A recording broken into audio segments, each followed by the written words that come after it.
ওকে, তো আজকে আমরা একটু নতুন টপিক করব, অন্য রকমের টপিক, যেটা আমাদের জেনারেলি 9-10 এর সিলেবাসে নেই। 9-এ হয়তো আছে ব্যাপারটা, 9-এ সম্ভবত একটা চ্যাপ্টার আছে যেখানে এই মানে এই টাইপের কিছুটা জিনিস দেওয়া আছে, কিন্তু জাস্ট ওই নর্মালি দেওয়া আছে, অ্যাবনর্মালি কিছু নেই। তো আজকে একটু নর্মালের বাইরে গিয়েই করবো, যেটা মানে 11-12 এর দিকে এই ব্যাপারটা আমরা অনেকটা ডিটেলসে জানতে পারি যখন আমরা 11-12-এ পড়ি। তো হার্ট নিয়ে পড়বো। হার্টের যেটা আজকে আমরা দেখবো সেটা হচ্ছে ব্রেথিং অ্যান্ড এক্সচেঞ্জ দেখবো। তো টপিকটা লিখে ফেলো।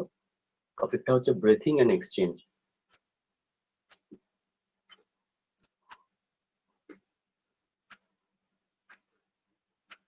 প্রথমে বলি এই চ্যাপ্টার থেকে আমরা কি পড়বো।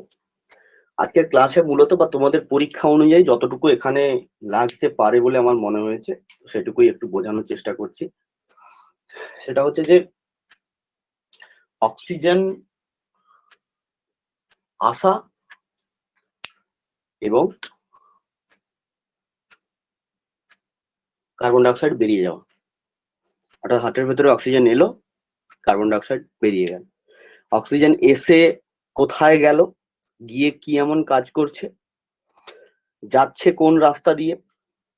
অর্থাৎ আমাদের নাকে অক্সিজেনটা যখন আমরা নিচ্ছি, অক্সিজেনটাকে যখন আমরা ইনটেক করছি, ইনটেক করার পর ভেতরে গিয়ে কোথায় কোথায় দিয়ে কোন রাস্তা দিয়ে ঘুরে ঘুরে ঘুরে ঘুরে কোন জায়গা পর্যন্ত গিয়ে পৌঁছচ্ছে, সেখান থেকে আবার কোথায় যাচ্ছে, কি কাজ করছে, কার্বন ডাইঅক্সাইডটা আসছে কোথা থেকে, কোন দিক দিয়ে বেরাচ্ছে, এবং পুরো হার্টের ভেতরের যে ফাংশনটা চলছে এই অক্সিজেনকে নেওয়া আর কার্বন ডাইঅক্সাইডকে বাইপাস করা, intake of oxygen and bypassing of carbon dioxide, পুরো ভেতরের প্রসেসটাকে দেখে নেবো।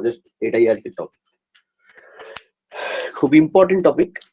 মনে হয়েছে এই টপিকটা পড়ানো যাক, যার কারণে বললাম। একদম প্রথমে সোজা কথা, যেটা নর্মালি আমাদের ভুল হয়, যে কথাটা বলতে গিয়ে আমরা প্রশ্বাস আর নিঃশ্বাসকে গুলিয়ে ফেলি। কিরে তোর নিঃশ্বাস বন্ধ হয়ে গেছে, নিঃশ্বাস নিচ্ছিস না? প্রশ্বাসের জায়গাটা হচ্ছে অক্সিজেনের সঙ্গে কানেক্টেড, সবসময় মনে রাখবে। নিঃশ্বাসের জায়গা হচ্ছে কার্বন ডাইঅক্সাইডের সঙ্গে কানেক্টেড। তার মানে আমরা যখন হাওয়া নিচ্ছি, অর্থাৎ আমি হাওয়া টানলাম, এই যে হাওয়া টানলাম, এই টানাটাকে বলা হচ্ছে প্রশ্বাস।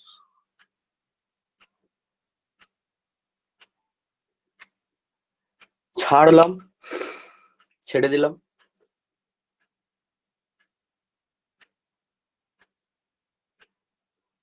এটাকে বলা হচ্ছে নিঃশ্বাস। ওকে, এই একটা কমন জিনিস প্রথমে মনে রাখতে হবে, এটাকেই অনেকে গুলিয়ে ফেলে। হ্যাঁ, এবার যখন আমরা অক্সিজেনকে নিচ্ছি অর্থাৎ প্রশ্বাস, সেটাকে আমরা কি বলতে পারি, এবং যখন বের করছি সেটাকে আমরা কি বলি।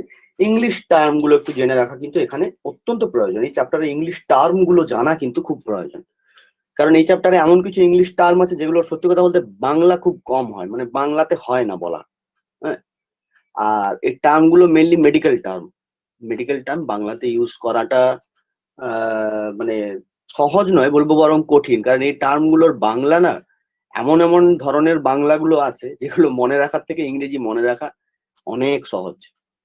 হ্যাঁ, তো প্রশ্বাস, যেটা প্রশ্বাসটাকে বলা হয় ইন্সপিরেশন। কি বলা হয়?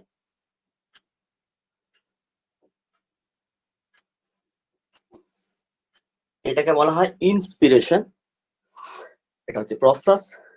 আর যেটা হচ্ছে নিঃশ্বাস, সেটাকে বলা হয় এক্সপিরেশন। নিঃশ্বাসকে তাহলে কি বলবে? এক্স।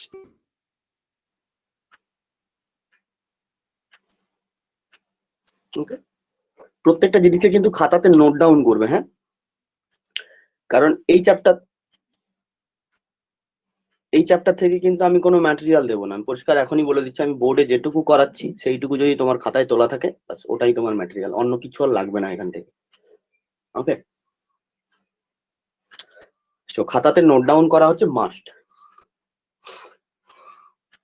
এবার একটু ছোট্ট করে না মাঝে একটু ছবি এঁকে নেওয়া যায়। ছবিটা আঁকলে না খুব সুন্দর হয় ব্যাপারটা। হ্যাঁ, একটু মোটামুটি একটা স্ট্রাকচার অফ হার্ট একটু এঁকে নিলে তাহলে ব্যাপারটা ভালো বোঝা যাবে।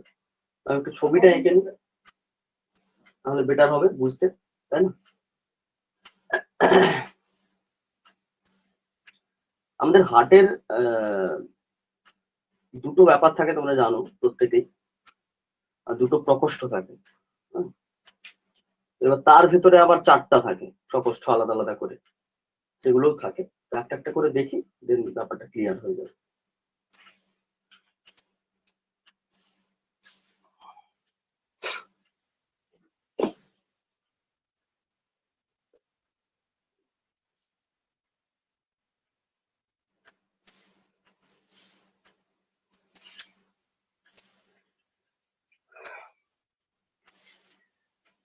আমি সিম্পলি ছবি আঁকছি, অত বেশি কায়দা ফায়দা করছি না আমি। প্রথমে আমি আউট স্ট্রাকচারটা বুঝিয়ে দিই, তারপর ডায়াগ্রামে এসে বাকিটা বোঝাচ্ছি। আউট স্ট্রাকচারটাকে যদি মোটামুটি দেখতে হয় তাহলে এরকম একটা টাইপের শেপ হয়, এই টাইপের একটা শেপ আছে, তো যার মধ্যে আলাদা আলাদা 4টে ভাগ থাকে, এইরকম আলাদা আলাদা 4টে ভাগ থাকে।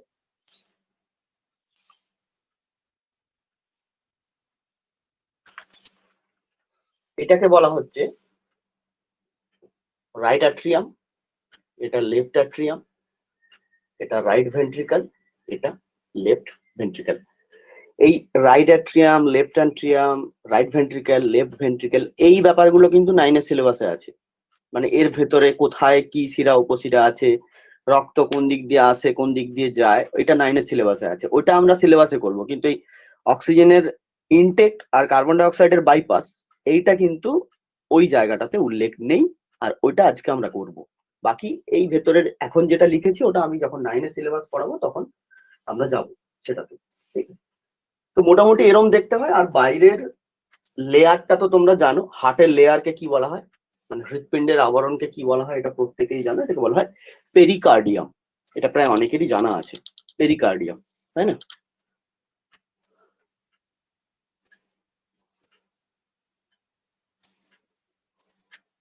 পেরিকার্ডিয়াম, পেরিকার্ডিয়াম কি না, পেরিকার্ডিয়াম হচ্ছে একটা লেয়ার, হার্টের লেয়ার।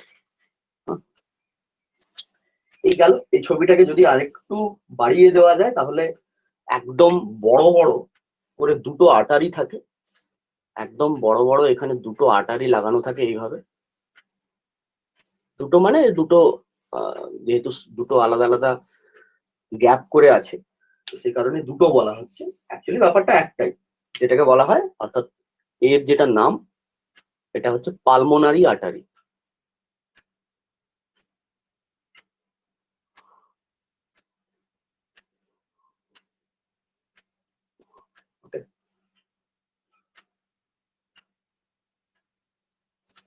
আর ওর তলা দিয়েই আরেকজন আসে,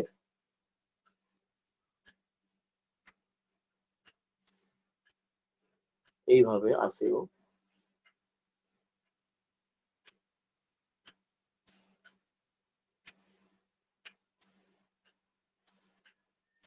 ও এখানে কানেক্ট থাকে,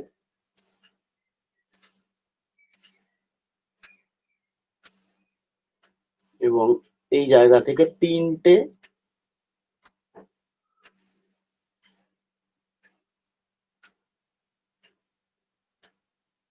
এরকম, তিনটে করে, মানে তিনটে হয়ে বেরিয়ে যায়। দুটো একসঙ্গে থাকে, এই দুটো একসঙ্গে, একটা থাকে আলাদা, ঠিক আছে?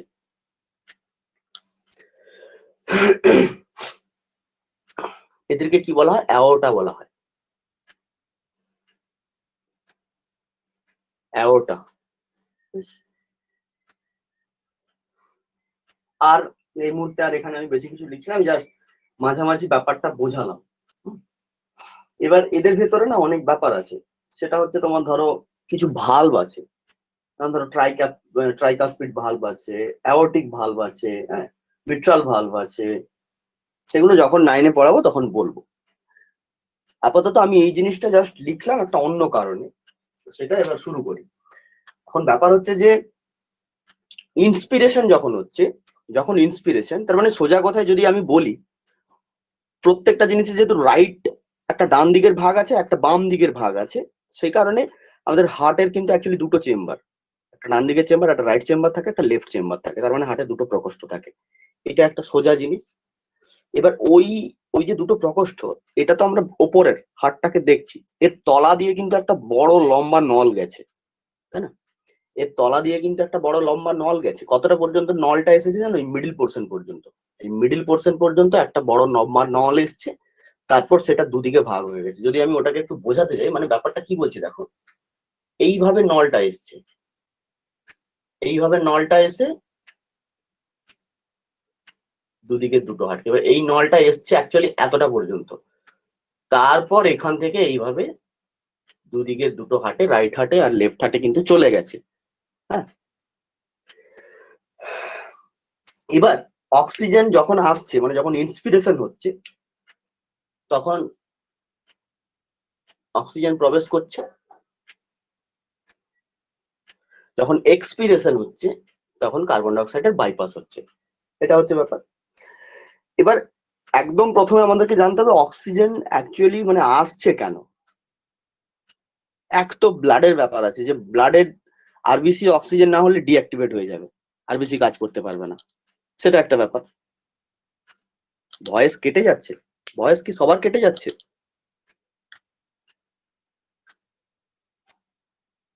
ঠিক আছে, ওটা তাহলে তোমাদের নেটওয়ার্কের সমস্যা।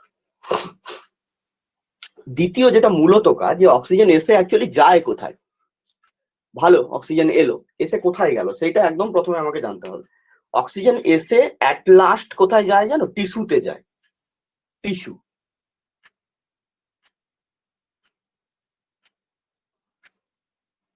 তাহলে অক্সিজেন এসে যাবে কোথায়? টিস্যুতে যাবে। ওকে, নিচের দিকটা হয়তো দেখতে পাচ্ছ না, একটু নামিয়ে দিই দাও। এবার ঠিক আছে। অক্সিজেন এসে যাবে কোথায়? টিস্যুতে। এবার বলে স্যার টিস্যুতে কেন যাবে? অন্য কোথাও তো যেতে পারতো। বা টিস্যু কি? টিস্যু দেখো, টিস্যু কিছুই নয়, আমরা এই যে টিস্যু টিস্যু বলি না, টিস্যু অ্যাকচুয়ালি কিছুই নয়। টিস্যু হচ্ছে অনেকগুলো সেল যখন এক জায়গাতে থাকে সেটাকেই বলা হয় tissue. Structural unit of huge cell called tissue. অর্থাৎ অনেকগুলো কোষ মিলেই যেটা তৈরি করে সেটাই হচ্ছে টিস্যু। টিস্যু আলাদা কোনো যে বলবো স্যার টিস্যু কোষ জানি, টিস্যু কি আলাদা কিছু জিনিস? এরকম কিছু না। বা এই যে আমাদের শরীরে যে চামড়াগুলো আছে এটা কি টিস্যু? না, এরকম না। এক জায়গায় যখন অনেক কোষ থাকে সেটাকেই বলা হয় টিস্যু। ওকে, ক্লিয়ার? যেটাকে বাংলাতে বলা হচ্ছে কলা। এবার ওই অক্সিজেনটা হার্টের ভিতর দিয়ে গিয়ে ও যাবে টিস্যুতে, বাই হার্ট ও টিস্যুতে যাবে। এবার বলবো স্যার টিস্যুতে কেন যাচ্ছে? টিস্যুতে অ্যাকচুয়ালি যে থাকে সে হচ্ছে ফুড। টিস্যুর ভেতরে কে থাকে বলো তো? খাবার থাকে টিস্যুর ভেতরে। খাবার বলতে তুমি সারাদিনে যা যা কিছু খাচ্ছ, টোটাল তুমি যা যা কিছু খাচ্ছ সারাদিন, সমস্ত খাবারের কণাগুলো কিন্তু অ্যাকচুয়ালি ওই যে অ্যাবজর্ব হচ্ছে না আমাদের পেটে, হজম হচ্ছে, হজম হয়ে মানে হজম মানে কি? অ্যাবজর্পশন হচ্ছে না, অ্যাট লাস্ট সেটার অ্যাবজর্পশন হয়, মানে সেটা আমরা শোষণ করি। এই যে বলা হয় না পরিপাকের পরে শোষণ হয়, পরিপাক ও শ্বসন, এটা আমরা বলি না, ডাইজেশন এন্ড অ্যাবজর্পশন কথাটা বলি না, তার মানে শোষণ হয় খাবারটা। তো এই খাবারের কণাগুলো অ্যাকচুয়ালি টিস্যুর মধ্যে জমা থাকে। টিস্যুতে গিয়ে কেন জমা হচ্ছে না? টিস্যু একবার তো যখন তুমি খাবার খেলে, তোমার পেটের ভেতরে সেই খাবার দাবার নিয়ে একবার, হ্যাঁ, খুব বড় যুদ্ধ ফুদ্ধ হলো। সে খাওয়ারকে তাকে এই অ্যাসিড দিয়ে, হাইড্রোক্লোরিক অ্যাসিড প্রথমে গেল, তারপর সেই এনজাইম এলো, এই এনজাইম এলো, এবার জিজ্ঞেস করবে তুই কি খেয়েছিস? বলছে আমি প্রোটিন খেয়েছি। হ্যাঁ, প্রোটিনের জন্য আলাদা এনজাইম, বলছে কার্বোহাইড্রেট খেয়েছি তার জন্য আলাদা, বলছে সুগার খেয়েছি তার জন্য আলাদা। মানে সবকিছুকে ভাঙার জন্য যে যার আলাদা আলাদা আলাদা আলাদা জিনিস আছে, তাদের নিজেদের মধ্যে লড়াই ঝগড়া, সে খাওয়ারকে নিয়ে পেঁচিয়ে ঘুরিয়ে তাকে এদিক দিয়ে নিয়ে গিয়ে ওদিক দিয়ে নিয়ে গিয়ে তার যা ছিল সব বের করে নিল। হ্যাঁ, বাকি যা ছিল সেটাও বের করে গেল, সবই কমপ্লিট। এবার ওই খাবারের কণাগুলো গিয়ে বসলো টিস্যুতে। টিস্যুর এবারে যেটা কাজ, টিস্যুর কাজ হচ্ছে ওই যে খাবারের কণা, খাবারের কণাগুলো আবার টিস্যুর মধ্যে গিয়ে আরেকবার লড়াই করবে। মানে এখানে একবার এত লড়াই ঝামেলা করে তাদের হয়নি। কেন হয়নি বলতো? কারণ তখন খাবারের ভেতর থেকে কণাগুলো বেরোয়নি, তখন খাবারগুলো গোটা গোটা ছিল, সেখান থেকে কণা বের করার জন্য খাবারে খাবারে লড়াই হলো। এবারে সেই কণাগুলো যখন টিস্যুর ভিতরে আছে, ওরা তো তখন লড়াই করতে পারেনি না, ওরা এবার এখানে এসে আরেকবার লড়াই করবে নিজেদের মধ্যে। কিরম লড়াই করবে? ওদেরকে টিস্যু কি করবে? ভাঙবে। বলছে খুব মজা, যেখানে এসে বেশ মজা করে আরাম করে আছিস, খাবারের কণাগুলোকে তখন টিস্যু বলছে, বলছে এখানে এসে বেশ মজা করে বসে আছিস, এইবারে তোদেরকে ডান্ডা ধরবো আমি। হ্যাঁ, এবার টিস্যু কি করবে? ওই খাবারের কণাকে আবার ভাঙবে। এবার ওই খাবারের কণাকে ভাঙার জন্য যাকে দরকার সেই হচ্ছে এই ভদ্রলোক, অক্সিজেন। ঠিক আছে, ওই অক্সিজেন টিস্যুতে আসে, টিস্যুতে এসে কি করে, টিস্যুর সঙ্গে অক্সিজেন মিলে গিয়ে এই খাবারগুলোকে সব ভাঙতে থাকবে। এবারে বলবে স্যার ভাঙা বলতে অ্যাকচুয়ালি কি করে, না এগুলোকে বার্ন করে, খাবারের কণাগুলোকে আরো একবার বার্ন করবে, মানে পুড়িয়ে দেয়, পোড়াবে। হ্যাঁ, পোড়ানোর পরে পোড়াচ্ছে কেন, কেন পোড়াতে যাচ্ছে না, ওকে পোড়ালে, ওকে যদি পোড়ায় তবেই ওখান থেকে এটিপি পাওয়া যাবে। কি বললাম বুঝলে, ওকে যদি পোড়ায় তবেই ওখান থেকে এটিপি পাওয়া যাবে। এবার ওইখানে যে সেলগুলো আছে সেই সেলের মাইটোকন্ড্রিয়ার মধ্যে ওই এটিপি গুলো জমা হবে, বোঝা গেল?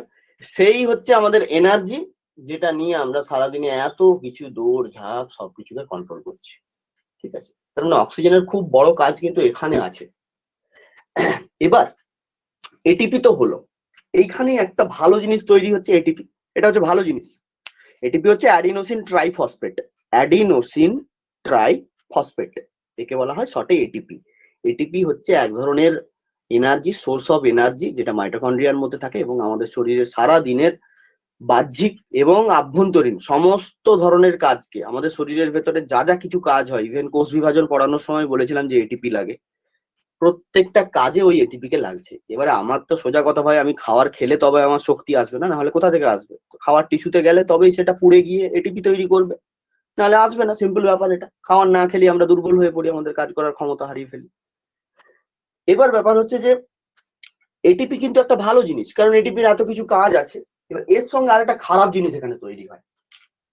তাহলে এটিপি খুব ভালো জিনিস, এর সঙ্গে আরেকটা খারাপ জিনিস এখানে তৈরি হয়, ATP plus carbon die oxide. ওই এটিপির সঙ্গেই কার্বন ডাই অক্সাইড তৈরি হয়। খারাপ জিনিস কেন সেটা তো আর আলাদা করে বলার নেই বাবু। এই কার্বন ডাই অক্সাইডটা এই যে এখানে তৈরি হচ্ছে, এ আবার কি করবে, ব্যাক করবে, এ আবার এখান দিয়ে ব্যাক করে গিয়ে এই যে এখানে কার্বন ডাই অক্সাইড হয়ে বেরিয়ে যাচ্ছে। বুঝতে পেরেছে ব্যাপারটা? এতটা পর্যন্ত ক্লিয়ার আছে? হ্যাঁ, সে দূষিত রক্তের মধ্য দিয়ে যায়, সেগুলো যখন ব্লাডের সঙ্গে হার্টের কানেকশনটা পড়াবো তখন বলবো। এই মুহূর্তে আমরা অন্য দিকটা দেখছি। এবার এটা হচ্ছে ব্যাপার। তাহলে অক্সিজেন এসে কোথায় যাচ্ছে, কি কাজ করছে, কার্বন ডাই অক্সাইড কোথা থেকে তৈরি হচ্ছে, সবটা ক্লিয়ার হয়ে গেল। এবার আমি ভেতরে যাব, কোর পার্টে যাচ্ছি, ভেতরটাতে, ভেতরের স্ট্রাকচারটা আঁকি। এটা সবার হয়ে গেছে, আমি মুছবো। এটা সবার হয়ে গেছে, মুছে ফেলবো এবারে। চলো মুছলাম, কারণ না হয়ে থাকলে স্ক্রিনশট নিয়ে নিও। হুম,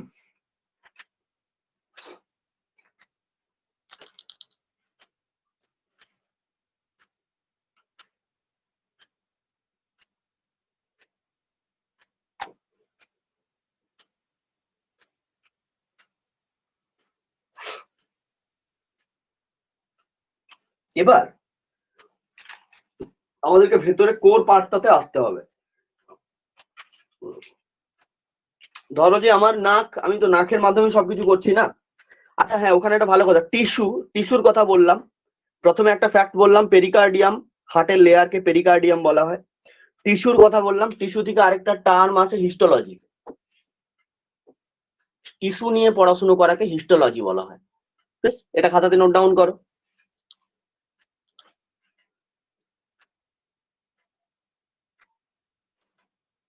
এটা খাতাতে নোট ডাউন করে নাও, স্টাডি অফ টিস্যু।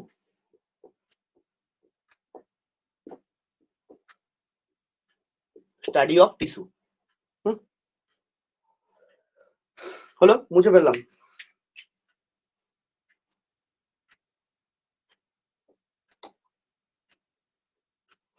এবার দেখো, তো আমাদের নাক আছে, নাক ধরো যে এটা হচ্ছে না, কতটা পর্যন্ত দেখা যাচ্ছে দেখি তো, হ্যাঁ এতটা পর্যন্ত দেখা যাচ্ছে। এটা হচ্ছে নাক।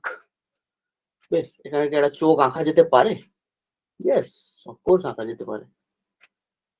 আবার এটা কে?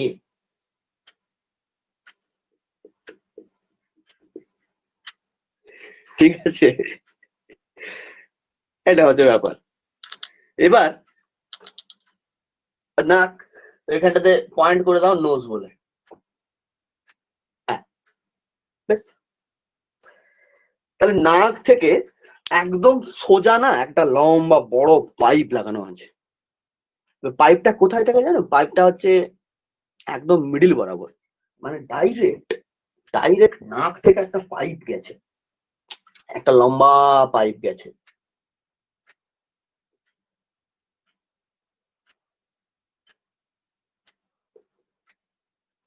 এরকম একটা লম্বা পাইপ গেছে। পাইপটা একটা জায়গা পর্যন্ত গেছে, সেটা হচ্ছে একদম হাটের মাঝখান পর্যন্ত কিন্তু গেছে। আমি প্রথমেই বলেছি যে হাটের কত দূর পর্যন্ত একটা পাইপ লাগানো থাকে, একদম হাটের মিডিল পর্যন্ত। মানে বাম আর ডান মিলিয়ে যদি পুরোটা ধরো যে এটা হচ্ছে একটা পুরো ফুল স্ট্রাকচার, তার মিডিল করলে যতটা হবে ততটা পর্যন্ত এই লাইনটা যায় বা এই নলটা যায়। যাওয়ার ঠিক পরে একটা জায়গা থেকে দুটো ভাগ হয়ে যায়। অর্থাৎ কি,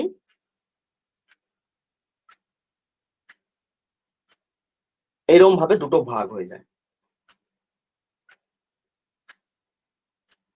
এইরকম এইভাবে দুটো ভাগ হয়ে যায়। এবং এই যে ভাগ হয়ে গেল তারই এটা একটা চেম্বার এদিকে লাগানো আছে, এটা একটা চেম্বার এদিকে লাগানো আছে। অর্থাৎ এখানেই ব্যাপারটা হচ্ছে দুটো হাট, এই হচ্ছে আমাদের দুটি হাট, এইভাবে লাগানো আছে দুটিকে। হ্যাঁ, ছোট বড় হয়ে গেছে, এই দিকটাকে একটু মুছে দিলেই হয়ে যায় ব্যাপারটা। এইভাবে দুটো হাট দুদিকে লাগানো থাকে, ঠিক আছে? এবার একটা একটা করে দেখবো। হ্যাঁ, এই জায়গাটা ভালো করে কিন্তু বুঝতে হবে আমাদেরকে। প্রথমে হচ্ছে যে এই যে বড় নলটা এসছে, এই নলটাকে কি বলা হয়? এই যে বড় নলটা, এই নলটাকে কি বলা হয়? কারণ জানা আছে? কেউ বলতে পারবে? একে বলা হয় ট্রাকিয়া।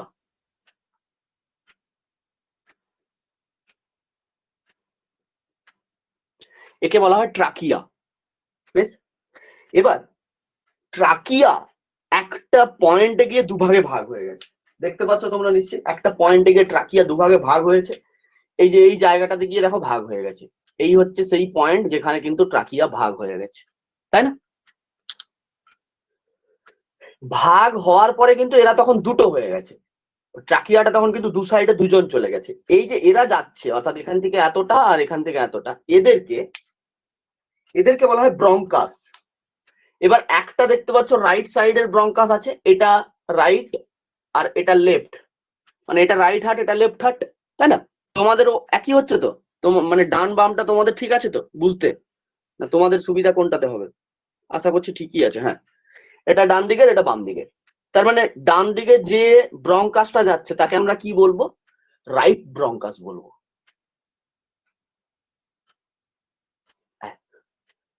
একে করো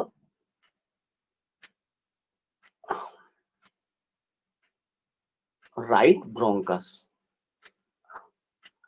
আমি যে লিখছি না, আমার হাতগুলোতে যেন জোর নেই, হাতগুলো কাঁপছে, মানে এমনই অবস্থা শরীরের। এটা হচ্ছে রাইট ব্রঙ্কাস, আর এইটাকে বলা হয় লেফট ব্রঙ্কাস।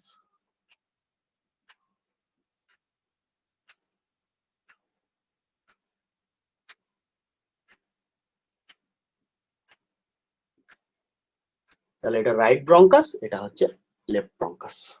ক্লিয়ার এতটা পর্যন্ত?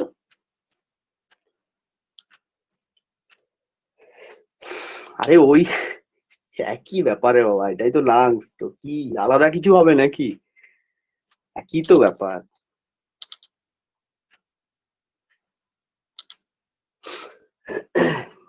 এবার ব্যাপারটা হচ্ছে যে এইখানে একটা গুরুত্বপূর্ণ প্রশ্ন আছে। তোমাকে যদি সাপোজ প্রশ্ন করে যে হাওয়াটা কিসের মাধ্যমে যায়, একটা মানে যদি মানে এক নাম্বারের সরি তোমার ক্যাটাগরি 1 এর কোশ্চেন হয়, তাহলে তোমার ট্রাকিয়া হবে অ্যান্সার, ট্রাকিয়ার মাধ্যমে হাওয়াটা যাচ্ছে।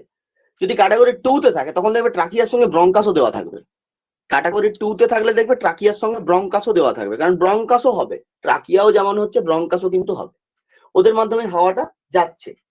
ওকে, 2 নম্বর প্রশ্ন গেল। 3 নম্বর প্রশ্ন এখান থেকে আরেকটা হতে পারে, সেটা হচ্ছে যে ট্রাকিয়া কোন জায়গাতে গিয়ে ডিভাইড হয়? ট্রাকিয়াটা কোন জায়গাতে গিয়ে ডিভাইড হয়? ট্রাকিয়া তো পারলে এখানে ডিভাইড হয়ে যেত, দেখতে যে একটু এসে এখান থেকে ডিভাইড হয়ে যেত, বা আমাদের হয়তো নাকের কাছ থেকে ডিভাইড হয়ে চলে যেত দুদিকে দুটো, কারণ দুটো লাংসে যেতে হবে, ওরকম ভাবে চলে যেত।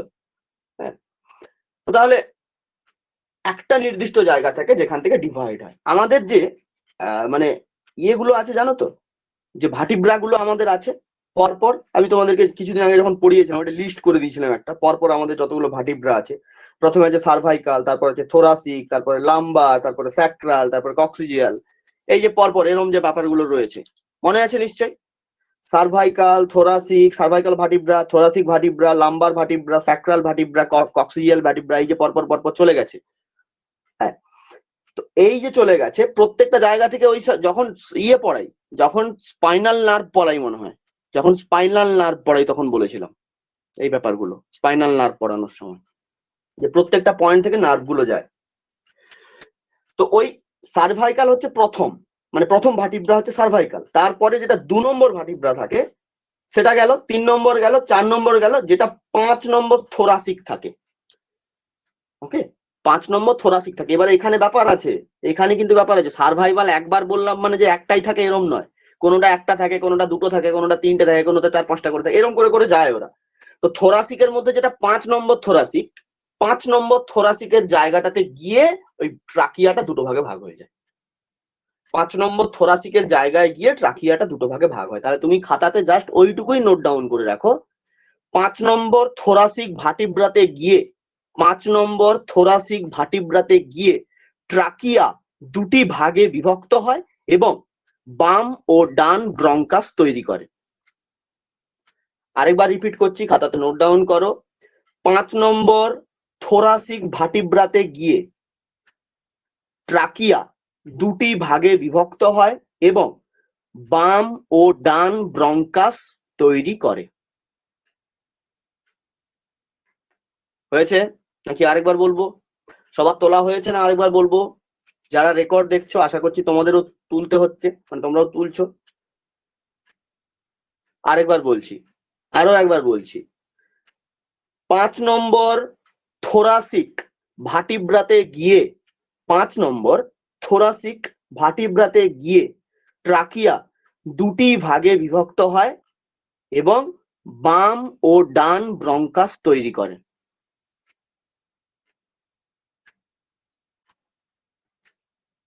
ওকে, সবার কমপ্লিট হয়েছে জানাও।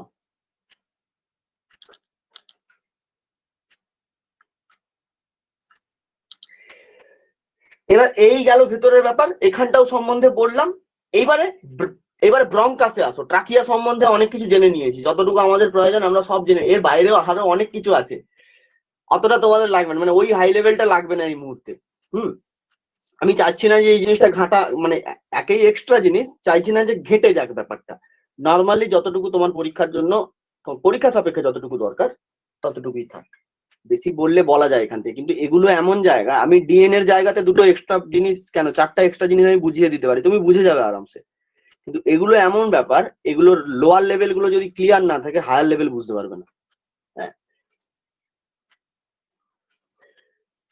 এবার এই যে বাম সাইডে একটা ব্রঙ্কাস গেছে, ডান সাইডে একটা ব্রঙ্কাস গেছে, এরা একটু অন্যরকম হবে, এদের মধ্যে আবার একটা চেঞ্জেস আসবে।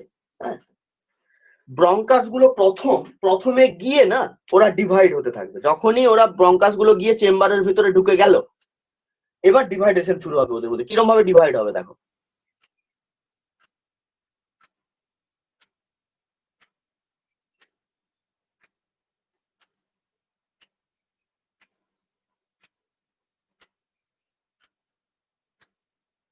এরম করে করে ডিভাইড হতে থাকবে, ঠিক যেমন আমি ছবিটা এঁকেছি, জাস্ট এরম করে ওরা ডিভাইড হবে।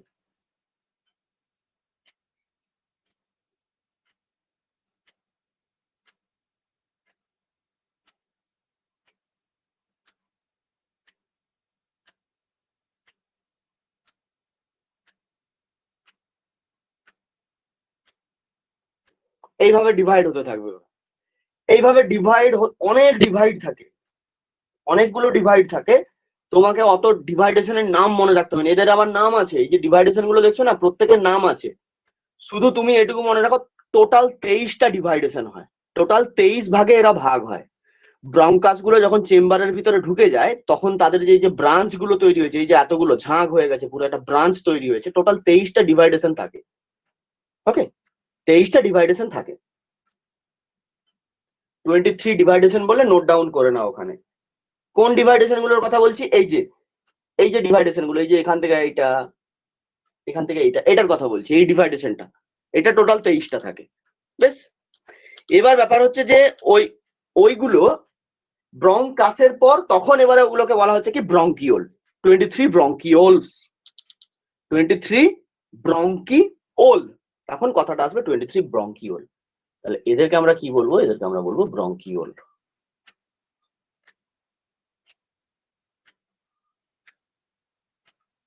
ওকে, ব্রঙ্কিওল। এবার সব হয়ে গেছে, এরা ভাগ হয়ে হয়ে হয়ে হয়ে লাস্ট একটা জায়গাতে এসে জুড়বে, ভাগ হয়ে হয়ে লাস্ট একটা জায়গাতে এসে জুড়ে যাবে।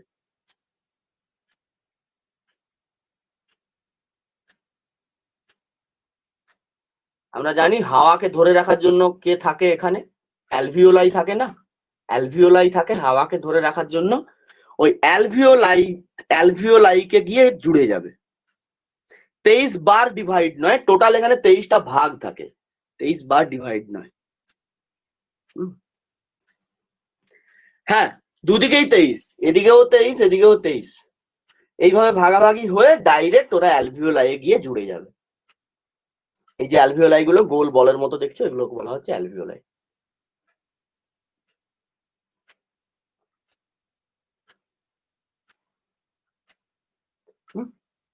অ্যালভিওলাই থেকে জুড়ে গেল, হলো। এখান থেকে এইটুকুই তোমাদের মনে রাখতে হবে। এবার আসছি, এবার আস্তে আস্তে করে ইন্সপিরেশনে কি হচ্ছে আর এক্সপিরেশনে কি হচ্ছে সেটাতে যাব। সেটাতে যাওয়ার আগে একটা ব্যাপার আমাদেরকে এখানে বুঝতে হবে, এই ছবিটার সঙ্গে আরেকটা জিনিস মনে রাখতে হবে। আমরা জানি আমাদের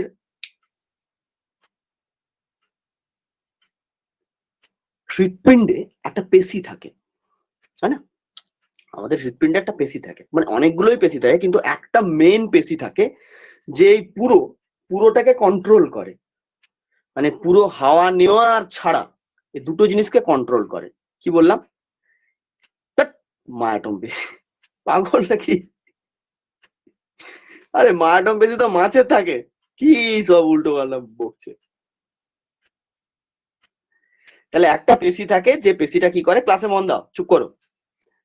একটা পেশি থাকে যে পেশিটা পুরো প্রশ্বাস প্রক্রিয়া এবং নিঃশ্বাস প্রক্রিয়াকে কন্ট্রোল করে। ওই পেশি যদি না থাকতো সেটা কিন্তু হতো না, যেটাকে আমরা বাংলা নামটা খুব ভালোভাবে চিনি, মধ্যচ্ছদা বলে জানি আমরা বাংলাটা। বাংলাতে কি বলা হয়? মধ্যচ্ছদা, যেটার ইংরেজিটা হচ্ছে ডায়াফ্রাম, যেটার ইংরেজিটা হচ্ছে ডায়াফ্রাম। ডায়াফ্রাম, তো ডায়াফ্রাম হচ্ছে মাসেল, ডায়াফ্রাম কিন্তু একটা মাসেল। এবারে অন্যান্য মাসেলের মতো ওরম, মানে কি বলবো, অন্যান্য মাসেল যদি ধরো আমার হাতের মাসেলটা যেমন এ যতটা শক্ত তার থেকে 4 গুণ বেশি শক্ত হচ্ছে ডায়াফ্রাম, কারণ ওর পাওয়ারটা বেশি খুব, ওকে তো এত বড় একটা কাজ করতে হচ্ছে না। এবার ডায়াফ্রামটা থাকে কোথায়, কোন জায়গাটাতে ডায়াফ্রামটা থাকে? টোটাল দেখো, টোটাল ব্যাপারটা হচ্ছে যে আমাদের শরীরটা কিন্তু দুটো ভাগে বিভক্ত, মানে আমি কোমর থেকে ব্রেনকে বাদ দিয়ে দাও, ব্রেনটাকে ছাড়ো, কোমর থেকে আপ টু এই গলার কাছ পর্যন্ত, এই যে দুটো পার্ট, আমার কথা সবাই শুনতে পাচ্ছ? কোমর থেকে আপ টু গলার কাছ পর্যন্ত এই যে দুটো যে পার্ট আছে, ওই দুটো পার্টকে দুটো নামে ডাকা হয়, ঠিক আছে? এবার এই ছবিটা আশা করছি হয়ে গেছে সবার মোটামুটি। আমি এই ছবিটাকে একটু মুছবো, আর যদি নাও মুছি আমি এখানটাতে দেখাচ্ছি, একে মুছে দিই আপাতত, এই জায়গাটাতে মুছে দিই, দিয়ে একটু দেখাচ্ছি এখানটা। সাপোজ যদি আমার শরীরকে দুটো ভাগে ভাগ করতে হয়, আমি এরম ভাবে দুটো ভাগ করবো, এইভাবে দুটো ভাগ থাকে, ঠিক আছে? এইটা হচ্ছে পুরো পেটের দিকটা, মানে এটাকে বলা হয় অ্যাবডোমিনাল পার্ট, একে বলা হয় অ্যাবডোমিনাল পার্ট। আর ওপরটাকে বলা হয় thoracic part, sorry thorax, thorax part, thorax, কথাটা থোরাক্স, বেশ, থোরাক্স পার্ট। এবার অ্যাবডোমিনাল পার্টের মধ্যে কি কি থাকে? অ্যাবডোমিনাল পার্ট হচ্ছে মানে ছাতিটা যেখানে শেষ, ছাতিটা গিয়ে শেষ হয়েছে, তারপর থেকে অ্যাবডোমিনাল পার্ট শুরু, পুরো পেট নাড়ি ভুঁড়ি ভেতরে যা যা কিছু আছে, হ্যাঁ, যা যা কিছু আছে পেটের মধ্যে যতগুলো গ্ল্যান্ড আছে সব ওই অ্যাবডোমিনাল পার্টের মধ্যে থাকে। থোরাক্সের মধ্যে কি থাকে? থোরাক্সের মধ্যে আমাদের এই যে হার্ট রয়েছে, পুরো হার্টের যতটা ক্যাপাসিটি আছে পুরো পার্টটা কিন্তু ওইখানে রয়েছে, হার্ট লাংস সব সব ওখানে রয়েছে। এবার হচ্ছে যে ব্যাপার, ডায়াফ্রামটাকে এখান থেকে তুমি বুঝবে কি করে ডায়াফ্রাম কোন জায়গাটা থাকে? তাহলে আমি প্রথমে বললাম যে ডায়াফ্রাম এমন একটা জায়গাতে থাকে যে জায়গাটাতে সে পুরো শরীরটাকে ডিভাইড করে রেখেছে, অর্থাৎ থোরাক্স পার্ট এবং অ্যাবডোমিনাল পার্টের ঠিক মিডিলটাতে, ছাতিটা যেখানে গিয়ে শেষ হয়েছে ওখানেই থাকে ডায়াফ্রাম। ছবিতে যদি একে বোঝাতে হয় ডায়াফ্রাম কোনটা, এদের মাঝে ঠিক এরকম বাঁকানো টাইপের একটা শক্ত পেশি থাকে, বিরাট শক্ত পেশিটা এই জায়গাটাতে থাকে ডায়াফ্রাম। হলো, ওইটা হচ্ছে ডায়াফ্রাম। তো ওই ডায়াফ্রামই কি করে? থোরাক্স পার্টকে এবং অ্যাবডোমিনাল পার্টকে ডিভাইড করে রাখে। এই যে শেপটা না, এই যে শেপ, এই শেপটা দেখছো, এই যে এরকম টাইপের যে একটা শেপ, ওই শেপটাকে বলা হয় ডোম শেপ। একে বলা হয় ডোম শেপ। এটা তোমাদের না জানলেও চলবে, ডোম শেপ বলা হয় এটাকে, না জানলেও চলবে, এটা অসুবিধা নেই। তাহলে তুমি শুধু মনে রাখো ডায়াফ্রামটা কোথায় থাকে, এবং ডায়াফ্রাম আছে বলেই শ্বাস প্রশ্বাসের কাজ চলছে, নাহলে কিন্তু হতো না। বুঝতে পেরেছো? কারণ এখানে কিন্তু সবাই সবার উপর ডিপেন্ডেন্ট। আর শুধু তো ডায়াফ্রাম হবে না, অক্সিজেন না থাকলে ডায়াফ্রাম কোথা থেকে কাজ করবে, তাই না? এবার অক্সিজেনও আছে, ডায়াফ্রামও আছে, তখন ট্রাকিয়া বলবে ভাই আমি না থাকলে তুমি হাওয়া কোথা দিয়ে নিয়ে যাবে। এবারে কিছুক্ষণ পরে আবার এই ব্রঙ্কাস এসে বলছে আমরা যদি দু ভাই না থাকতাম বাম দিকে কি করে হাওয়া যেত, ডান দিকে কি করে হাওয়া যেত। ভেতরে ব্রঙ্কিওল বলছে আমরা যদি 23 ভাই না থাকতাম তাহলে অ্যালভিওলাই পর্যন্ত হাওয়া কি করে যেত। সবার সঙ্গে সবাই কানেক্টেড আছে, হ্যাঁ, কেউ কাউকে ছেড়ে কিন্তু চলতে পারবে না। এবার মেইন পয়েন্টে যাই, যখন অক্সিজেন ঢুকছে তখন কি হচ্ছে, যখন অক্সিজেন বেরাচ্ছে তখন কি হচ্ছে, এই যখন কার্বন ডাইঅক্সাইড বেরাচ্ছে তখন কি হচ্ছে, প্রসেসটা কিভাবে হয়। এটা মুছে ফেলছি, এটা মুছে ফেললাম।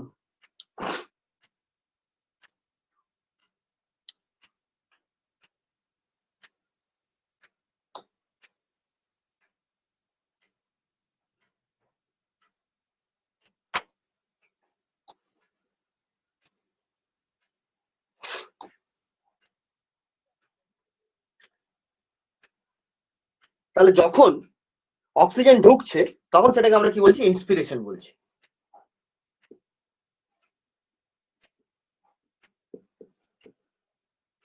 সেটাকে আমরা বলছি ইন্সপিরেশন। তাহলে এখন ইন্সপিরেশন হবে, ইন্সপিরেশন মানে কি আমি প্রথমেই বলে দিয়েছি, ডায়াফ্রাম প্রত্যেকটা জায়গাতেই হেল্প করবে।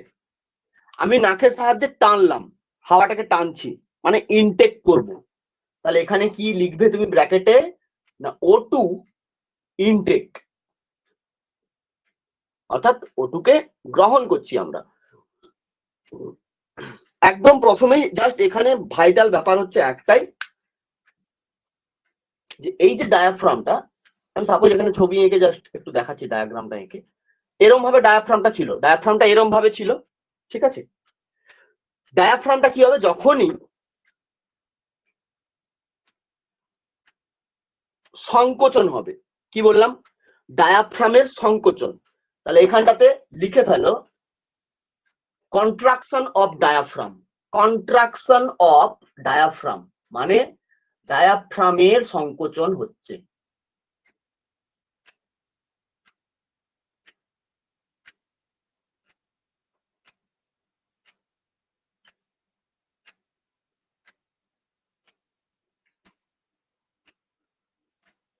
ডায়াফ্রামের সংকোচন হচ্ছে। সংকোচন কেন বলছি, যখন ডায়াফ্রামটা সংকোচন হয়ে যাবে এরকম আর বেঁকে থাকবে না, তখন কিন্তু আর ডোম শেপ থাকবে না, এরকম সোজা হয়ে যাবে। যখন সংকোচন হবে তখন সোজা হয়ে যাবে। এবার তোমার নর্মালি মনে হবে স্যার সংকোচন তো এটা, এটা তো স্যার প্রসারিত হয়ে এরকম হয়ে গেছে। ব্যাপারটা ওটা নয়, নর্মাল হচ্ছে নর্মালি ওরা প্রসারিত অবস্থায় থাকে। ধরো কারুর নর্মাল শেপ, ধরো কারুর শরীরটা পুরোটা বাঁকা, সে যেদিন থেকে জন্ম নিয়েছে তার শরীরটা ধনুকের মতোই বাঁকা, তাহলে তার কাছে নর্মাল সেটা, কি বলে বুঝতে পেরেছো। অ্যাবনর্মালি যদি যায়, মানে যদি প্রসারণ হয়, তখন সোজা হয়ে যাচ্ছে, এই মানে বাঁকা অবস্থাতে যখন আছে ওটাই প্রসারিত অবস্থাতে আছে, এবার ওর যখন সংকোচন হবে ও তখন লম্বালম্বি সোজা হয়ে দাঁড়িয়ে যাবে। এই কারণেই বলা হয় ডায়াফ্রামের সংকোচন, এবং এই ডায়াফ্রামের যদি সংকোচন না হয় তাহলে কখনোই কিন্তু অক্সিজেনের ইনটেক হতো না। এবার ডায়াফ্রাম সংকুচিত হয়ে এমন করছে যে যাতে অক্সিজেন ভেতরে এসে ঢুকছে। প্রথম পয়েন্ট করো, এখানেই পরপর এবারে লিখতে থাকো। তাহলে প্রথমে কি হচ্ছে, ডায়াফ্রামের সংকোচন হচ্ছে, কনস্ট্রাকশন অফ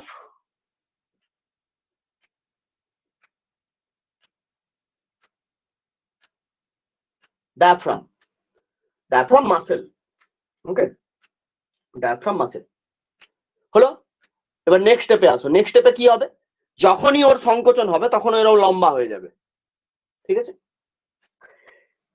লম্বা হয়ে যাওয়ার ফলে কি হবে, এই যে ভেতর মানে আমাদের যে ভেতর থোরাক্সের যে জায়গাটা, পুরো থোরাক্সের যে জায়গাটা, মানে এ যখন এরকম সোজা হয়ে যাবে, এই ওপরের পার্টটা অর্থাৎ এই জায়গাটা, এই ওপরের এই যে জায়গাটা, ওই জায়গাটা না কি হবে বলতো, ওর ভলিউমটা বেড়ে যাবে।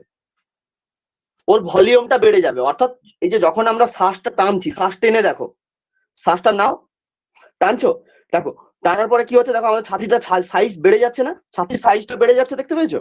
ছাতির সাইজটা বাড়ছে যখন টানছি, ওটাই হবে।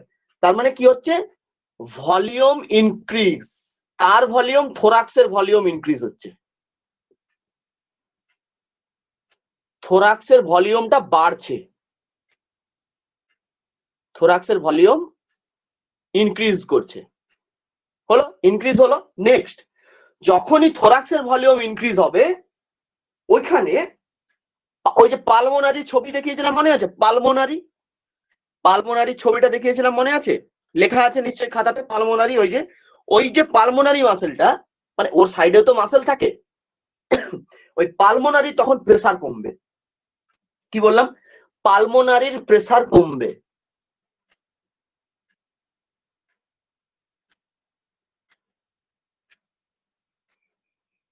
প্রেসার কমবে কার, পালমোনারির, অর্থাৎ পালমোনারি প্রেসার ডিক্রিজ করবে। ও ভাই লেখাগুলো সব বাঁকাবাঁকি হয়ে যাচ্ছে, পালমোনারি প্রেসারটা ডিক্রিজ করবে, হলো। এবার অটোমেটিক কি হবে জানো তো, যখন আমাদের ভেতরের প্রেসার কম, ব্যাপারটাকে ভালো করে বুঝে দেখো, ভলিউম বাড়বে, এটা আমরা নর্মালি ফিজিক্সে জানি, যদি ভলিউম বাড়ে প্রেসার কমে। জায়গা বেশি হলে, ধরো অনেকটা বড় জায়গা জুড়ে হাওয়া আছে, সেই হাওয়ার মধ্যে কি প্রেসার থাকবে? থাকবে না, না। প্রেসারটা কোথায় থাকবে, আজকে ওই যে ছোট একটা বেলুন ফুলে থাকে, ওর ভেতরে হাওয়াটা বন্ধ করা আছে, ওর হাওয়াটাকে বন্ধ করা আছে, এবং বেলুনটার সাইজটা ওই যে ছোট হয়ে আছে, ওই জায়গাটা হাওয়াটাকে আমি ধরে নিয়েছি, যার জন্য তার ভেতরে প্রেসারটা আছে। একটা খোলা ঘরের উপরে ভেতরে কি, একটা খোলা ঘরের ভেতরে কখনো হাওয়ার অতটা প্রেসার থাকবে কি? থাকবে না, না। ব্যাপারটা বুঝতে পেরেছো, কি বোঝাতে চাইছি যেটা বুঝতে পেরেছো তো? তাহলে এবার দেখো, তাহলে আমাদের শরীরের ভেতরে প্রেসার কম, কেন প্রেসার কম, না থোরাক্সের ভলিউম বেড়ে গেছে।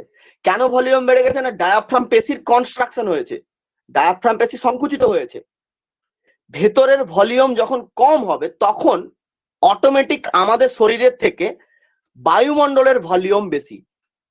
কি বললাম, এই যখন ভেতরের প্রেসার কম হবে, আমার শরীরের প্রেসার এই মুহূর্তে কম, অটোমেটিক বায়ুমণ্ডলের প্রেসার কিন্তু বেশি, বায়ুমণ্ডলে যে হাওয়া আছে হাওয়ার প্রেসার কিন্তু বেশি। এবার যখনই প্রেসার বেশি হবে, হাওয়া কি করবে, হাওয়া অটোমেটিক্যালি বেশি প্রেসারের জায়গা থেকে কম প্রেসারের জায়গাতে আসবে, ইকুয়ালিটি, এটা হাওয়ার ধর্ম, এরমই আসবে। এবং সেই সঙ্গে আমাদের শরীরের ধর্ম অনুযায়ী আমরা টানছি, শুধু তো টেনে নিলে হবে না, ভেতরে জায়গাটাও আমাকে রাখতে হবে, সেই সিস্টেমটা তৈরি হতে হবে না, এই যে তৈরি হয়ে গেছে অলরেডি সিস্টেম, টানছি আমি হাওয়া, এবার হাওয়াটা ইনটেক হলো,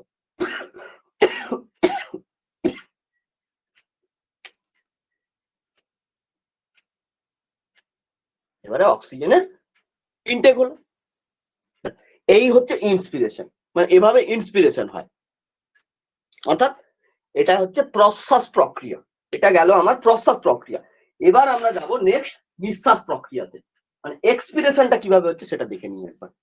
সিম্পল ব্যাপার, এক্সপিরেশন সিম্পল ব্যাপার, কিচ্ছু নেই, জাস্ট এর উল্টো গুলো হবে। এবারে ইন্সপিরেশনে যা হয়েছে এক্সপিরেশনে তার উল্টো হবে। তাহলে হাওয়া গেল, ওইখানে গিয়ে তো কার্বন ডাইঅক্সাইড উৎপন্ন হয়েছে, কোথা থেকে বলে দিলাম, এটিপি কার্বন ডাইঅক্সাইড তৈরি হলো। এবার কার্বন ডাইঅক্সাইড যেহেতু দূষিত জিনিস, তাকে বের করতে হবে,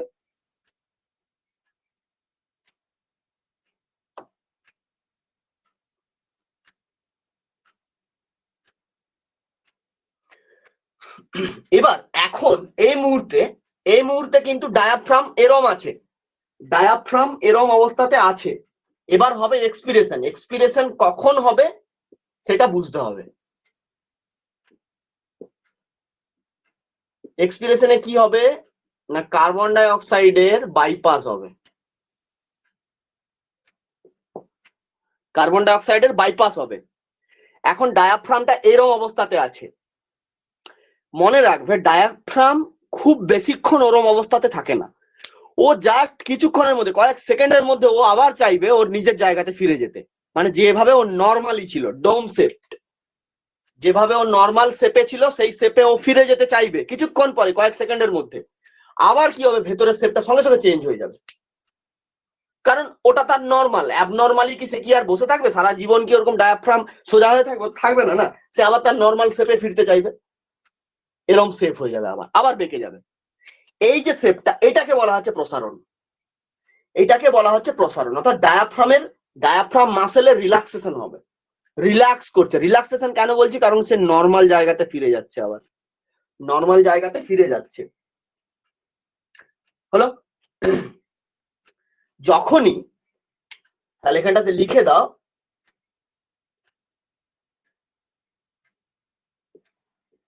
রিল্যাক্সেশন অফ ডায়াফ্রাম।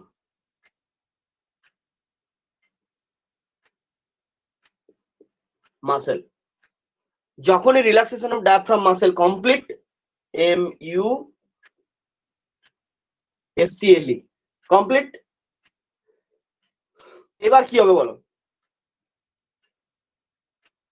থোরাক্সের ভলিউমে কি চেঞ্জেস আসবে বলো, তোমরাই বলো।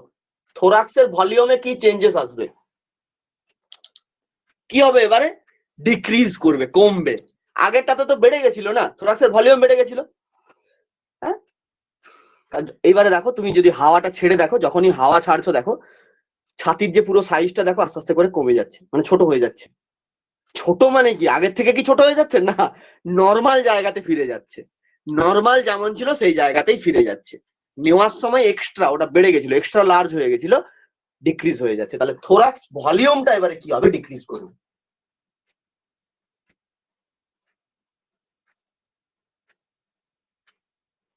থোরাক্সের ভলিউম ডিক্রিজ করলো।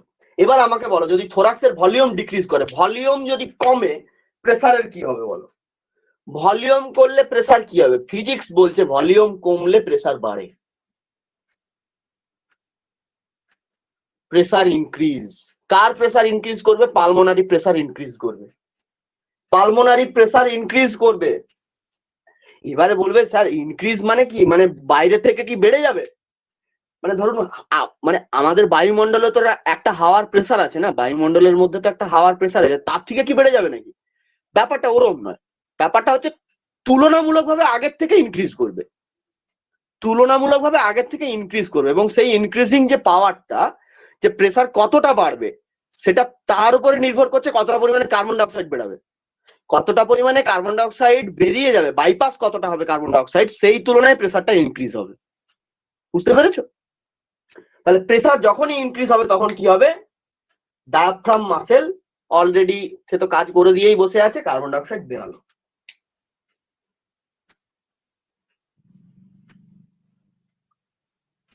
কার্বন ডাইঅক্সাইড বেরিয়ে গেল। ক্লিয়ার? বোঝা গেছে? এখানে বোঝা গেল দুটো ব্যাপার, সবার ক্লিয়ার?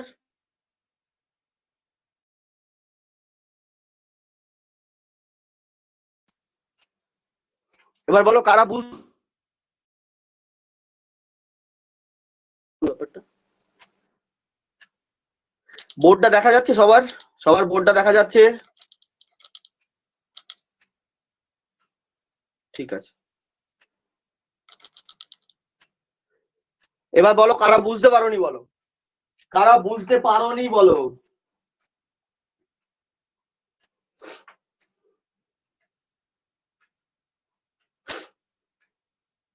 কারা বুঝতে পারোনি বলো।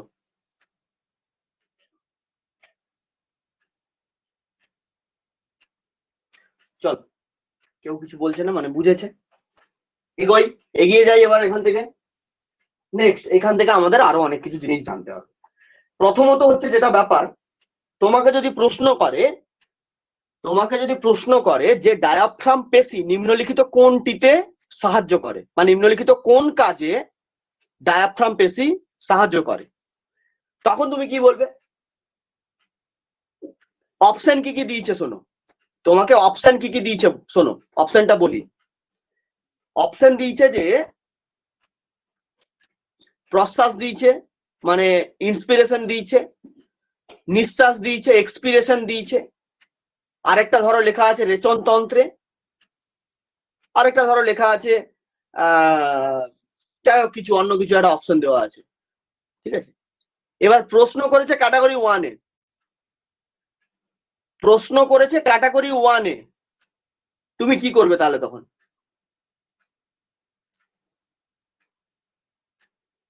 এই জায়গাটাই আমাদেরকে বুঝতে হবে। অবশ্যই অনেকে উত্তর দিয়েছো, ঠিকই আছে, ইন্সপিরেশন হবে সঠিক উত্তর, মানে প্রশ্বাস।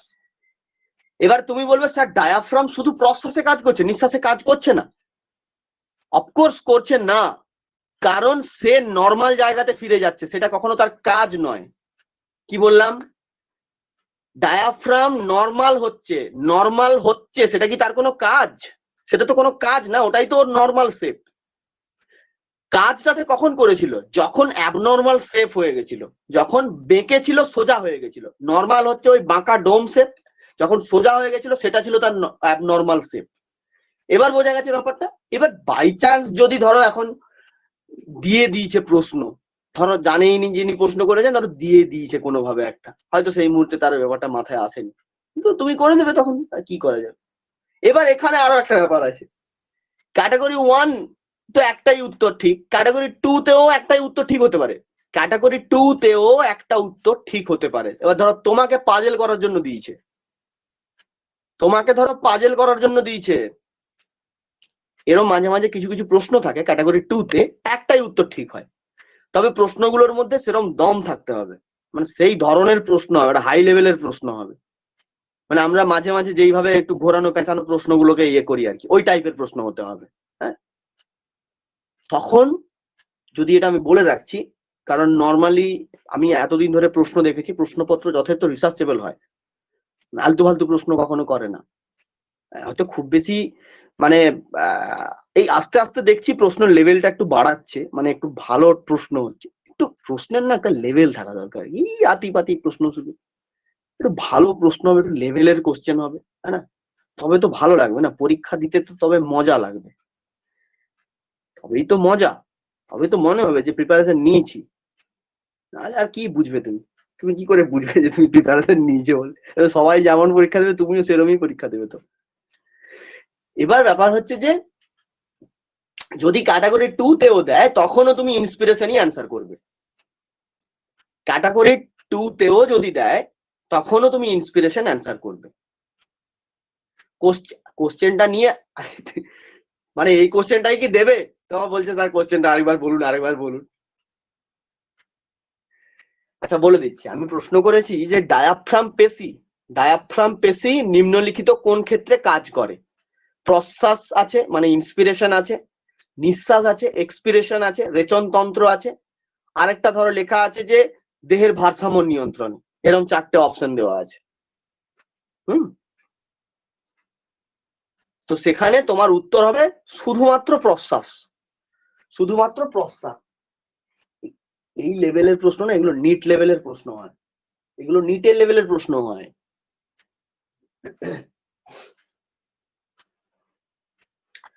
হলো, এবার আরো কিছু মাসেল সম্বন্ধে জানবো। এবার একটু মাসেল গুলো সম্বন্ধে জানবো, এটা মুছে দিচ্ছি। টোটাল আমাদের শ্বাসকার্য নিয়ন্ত্রণের জন্য কতগুলো মাসেল কাজ করছে একবার আমরা জানবো, টোটাল কতগুলো মাসেল কাজ করছে। ব্রেথিং এন্ড এক্সচেঞ্জের ক্ষেত্রে টোটাল মাসেল কতগুলো কাজ করছে?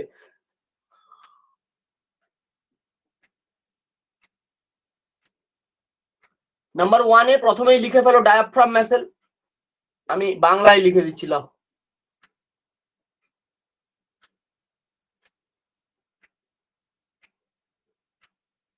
ডায়াফ্রাম পেশি। 2 নম্বরে লেখো এটা কিন্তু বাবু আমি বাংলায় লিখতে পারবো না। 2 নম্বরে লেখো external ইন্ট্রাকোস্টাল muscle. External,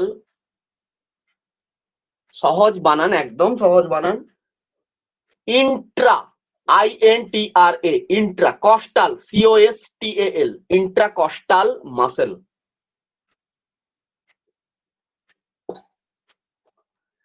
external intracostal muscle. Okay, next 3 নম্বরে লেখো ইন্টারনাল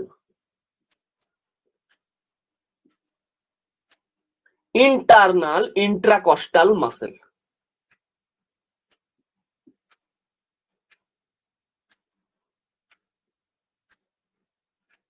ব্যাস, এই তিনটে হচ্ছে মেইন মাসেল যারা ব্রিথিং এন্ড এক্সচেঞ্জে কাজ করছে।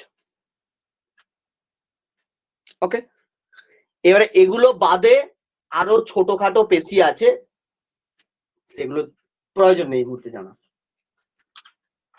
বা সেগুলোর সেরম অত কাজ থাকে না। এই তিনটে পেশি যদি না থাকে কিছু হবে না, অন্যান্য পেশি না থাকলেও হয়তো চলে যাবে, কিন্তু এদের না থাকলে কিছু হবে না, পুরো কাজটা বন্ধ করে যাবে। অ্যান্সারটা কি হলো? অ্যান্সারটা হলো ইন্সপিরেশন বা প্রশ্বাস। অ্যান্সারটা হলো প্রশ্বাস।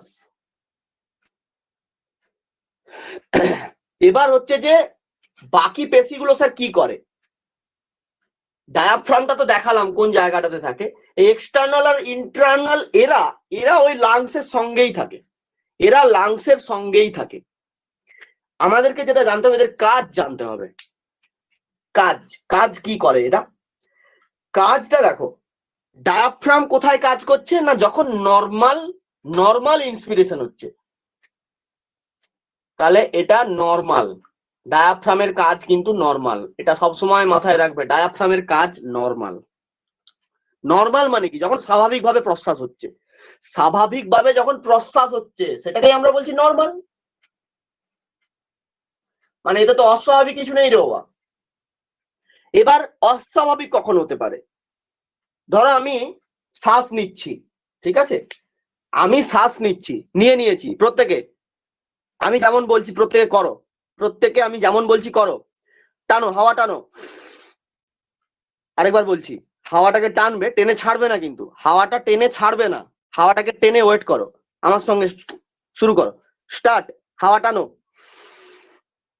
দেখো আমি এই মুহূর্তে হাওয়া টেনে নিয়েছি কিন্তু ছাড়িনি, হাওয়া টেনে নিয়েছি আমি ছাড়িনি, কিন্তু মানে আমার ইন্সপিরেশন হয়েছে, এখনো এক্সপিরেশন কিন্তু হয়নি। এবার আমি যদি চাই আরো কিছুটা হাওয়াকে টানতে পারি, আরো এতটা টানলাম, আরো চাইলে আরো টানতে পারি, আরো একটু পারবো। এই দেখো টানলাম, এখনো ধরে রেখেছি, কিন্তু এক্সপিরেশন এখনো হয়নি। এই যে ব্যাপারটা, অর্থাৎ জোর করে যখন প্রশ্বাস নিই আমরা, তখনই একমাত্র অ্যাক্টিভ হয় এক্সটার্নাল ইন্ট্রাকস্টাল মাসেল। যখন আমরা জোর করে প্রশ্বাস নিই তখনই একমাত্র কাজ করে এক্সটার্নাল ইন্ট্রাকস্টাল মাসেল। বোঝা গেছে?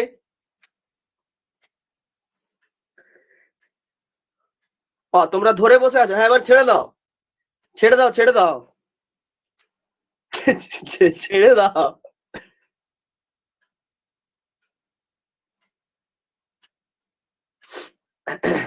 বোঝা গেল? তাহলে এখানটাতে নোট ডাউন করো, জোর করে শ্বাস নেওয়ার জন্য, অর্থাৎ এক্সট্রা, এটা তো নর্মাল নয়, এটা এক্সট্রা হচ্ছে, অতিরিক্ত, এক্সট্রা ইন্সপিরেশন, বা জোর করে প্রশ্বাস নেওয়ার জন্য, বা জোর করে অক্সিজেন গ্রহণ করার জন্য, এর কাজ হচ্ছে এটা।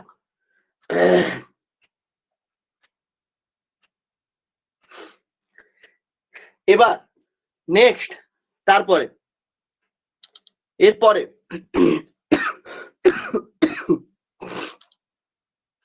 তাহলে ইন্টারনাল কি করবে স্যার?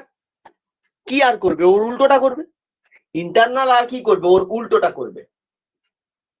এবার প্রত্যেকে তো হাওয়া ছেড়ে দিয়েছো, এমনি নর্মাল, প্রত্যেকে নর্মাল প্রশ্বাস নাও, দিয়ে নিঃশ্বাসটা ছেড়ে দাও। আমার সঙ্গে করো, স্টার্ট, টানো, টানলাম, ছেড়ে দিয়েছি, হয়ে গেল, কমপ্লিট। এবার যদি আমি চাই আমি আরো এক্সট্রা ছাড়তে পারি, ছাড়বো, আরো একটু ছাড়তে পারি, আর পাচ্ছি না। চাইলে আরো আমরা এক্সট্রা হাওয়াকে ছাড়তে পারি, কিন্তু অনেকটাই পারি আমরা ছাড়তে। ওইটা ছাড়ার জন্য অর্থাৎ এক্সট্রা এক্সপিরেশনের জন্য থাকে যে মাসেল, যে মাসেল না হলে এই কাজটা হবে না, তার নাম হচ্ছে ইন্টারনাল ইন্টারকস্টাল মাসেল। তাহলে এটাকে করো এক্সট্রা ইন্সপিরেশন ছিল, এবার করো এক্সট্রা এক্সপিরেশন।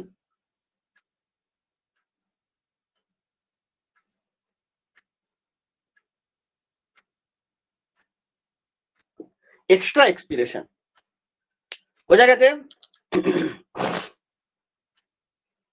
আচ্ছা, অনেকটা অনেকটা ছেড়ে দিয়েছিলে হাওয়া, টেনেছো তো না না টেনে বসে আছো? হাওয়া সবাই টেনেছো তো না না টেনে আবার বসে আছো? ঠিক আছে, টেনে নাও। কেউ যদি এখনো না টেনে থাকো, যদি ভুলে যাও, ভুলে গেছি টানতে, টেনে নাও তাহলে।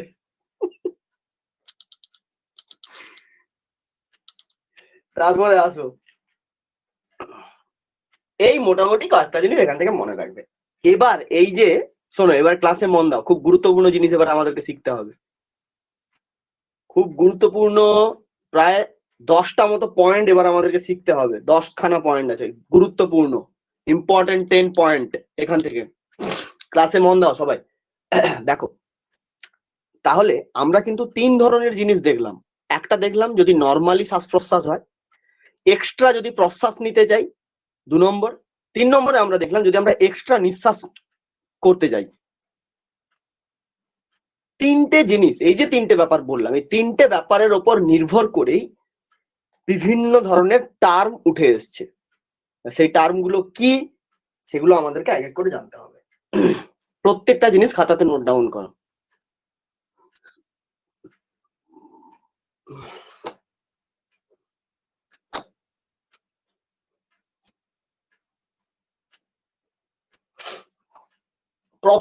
প্রথমত যেটা হচ্ছে ব্যাপার যে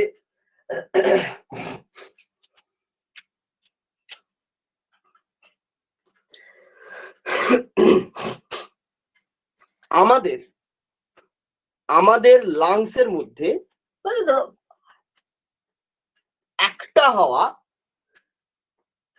আমাদের ওই যে দুটো চেম্বার বললাম, দুটো চেম্বার মিলিয়ে টোটাল একটা পরিমাণ হাওয়া থাকে, অলওয়েজ থাকে, সেটা কখনো বেরোয় না, মানে অটোমেটিক সেটা থাকে। দুটো চেম্বার মিলিয়ে অটোমেটিক একটা পরিমাণ হাওয়া আমাদের শরীরের মধ্যে থাকে, যে পরিমাণে থাকে। এবারে মৃত মানুষের মধ্যে তো আর থাকবে না, জীবিত মানুষের মধ্যে থাকে, মৃত মানুষের মধ্যে থাকে না, জীবিত মানুষের মধ্যে।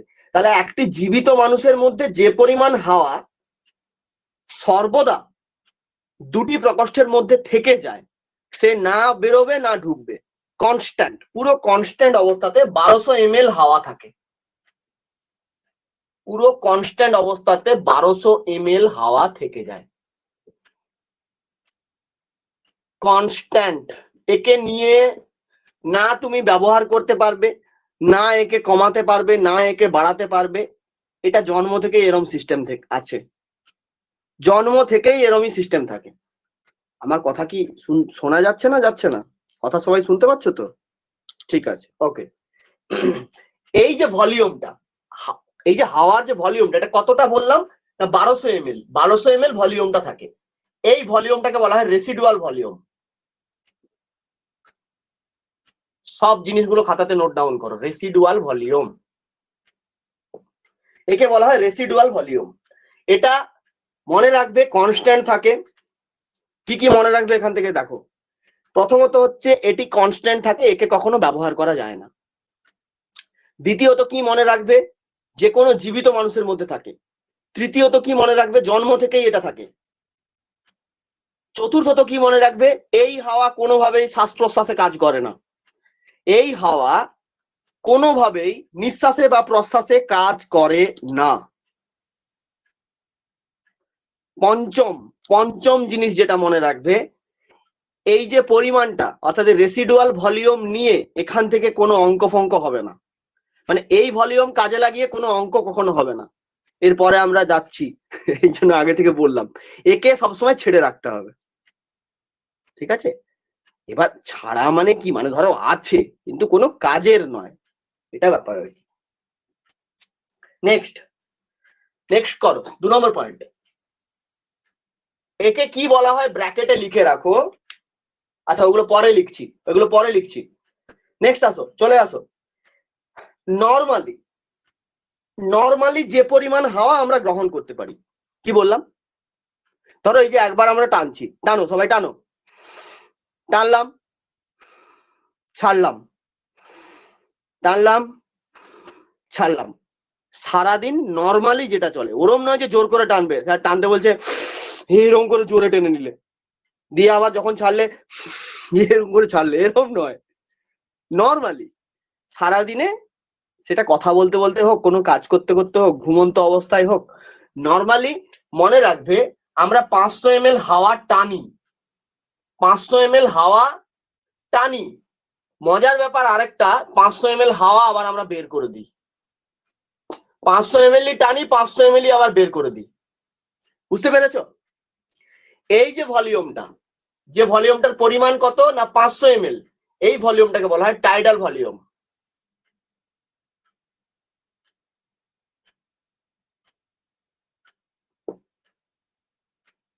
এটা খুব ইন্টারেস্টিং টপিক, এই টপিকটা খুব ইন্টারেস্টিং, খুব মজা আছে এটা পড়তে, বুঝলে তো? একে বলা হয় টাইডাল ভলিউম, 500 ml। এবারে যদি বলে টাইডাল ভলিউমের সাথে কিন্তু দুজন কানেক্টেড আছে, কারা কারা দুজন?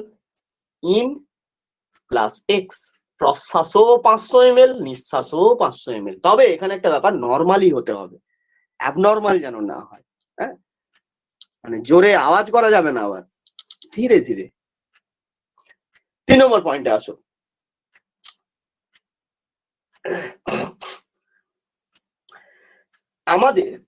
আমাদের শরীরের মধ্যে এই যে তোমরা দেখলে যে নর্মালি আমরা একবার হাওয়া টানলাম, তোমাদেরকে আমি কিছুক্ষণ আগে করিয়েছিলাম না, ওই সেই ইয়েটা যখন বোঝাইব, যখন আমি এক্সটার্নাল ইন্ট্রাকস্টাল মাসেলের কাজ বোঝাই, 2 নম্বরে যে মাসেলটা ছিল, 2 নম্বর পয়েন্টে যে মাসেলটা ছিল, নামটা লক্ষ্য করো খাতাতে, কাজটা কি লিখেছিলাম না, জোর করে যদি আমরা অক্সিজেন গ্রহণ করতে যাই, অর্থাৎ জোর করে যদি শ্বাস নিতে যাই, অর্থাৎ প্রশ্বাস যদি জোর করে হয় তখন, এবারে জোর করে তো আর প্রথমেই টানবো না, জোর করে তো আর প্রথমেই টানবো না, প্রথমে যদি টানিও সুদ্ধা, ধরো এরম যে একবার নর্মাল নিলাম, তবে তো তারপরে একবার জোর করে টানবো না, একবার নর্মাল নেওয়ার পরে তবে তো আমি জোর করে টানবো। আমি প্রথমে একবার নর্মাল নিলাম, নর্মাল টানলাম, টানো, নিয়েছি, এবার স্যার বলছে আরো এক্সট্রা তোমাকে হাওয়া নিতে হবে, তোমার ইন্ট্রাকস্টাল পেশিকে কাজে লাগাও, এক্সটার্নাল ইন্ট্রাকস্টাল পেশিকে কাজে লাগাও, পেশি কাজ করছে, স্যার বলেছে হাওয়া আরো নিতে হবে, নিলাম, আরো এতটা হাওয়া নিয়ে নিলাম। এই যে ব্যাপারটা, এইটাই হচ্ছে ব্যাপার। তাহলে এখানে কি কি আছে দেখো, নর্মাল হাওয়া নেওয়ার পর, নর্মাল আমি কতটা নিতে পারি বাবু? আমি নর্মাল কতটা নিতে পারি? আমি 500 ml নর্মালি নিতে পারি, তাই না? 500 ml আমি নর্মাল নিতে পারি। নর্মাল নেওয়ার পরেও ওই যে আমরা আবার হাওয়া নিচ্ছি, সেই হাওয়াটা কোথায় যাবে? সে তো আমার শরীরের মধ্যেই যাবে না। তাহলে সেই হাওয়া নেওয়ার জন্য নিশ্চয়ই একটা জায়গা করা আছে। ওই যে এক্সট্রা হাওয়াটা আমরা টানছি, তাতে তো আমাদের কোনো অসুবিধা হচ্ছে না, আমাদের শরীরে কোনো এফেক্ট হয়েছে কি? কিছুই হয়নি, নর্মালি আছে।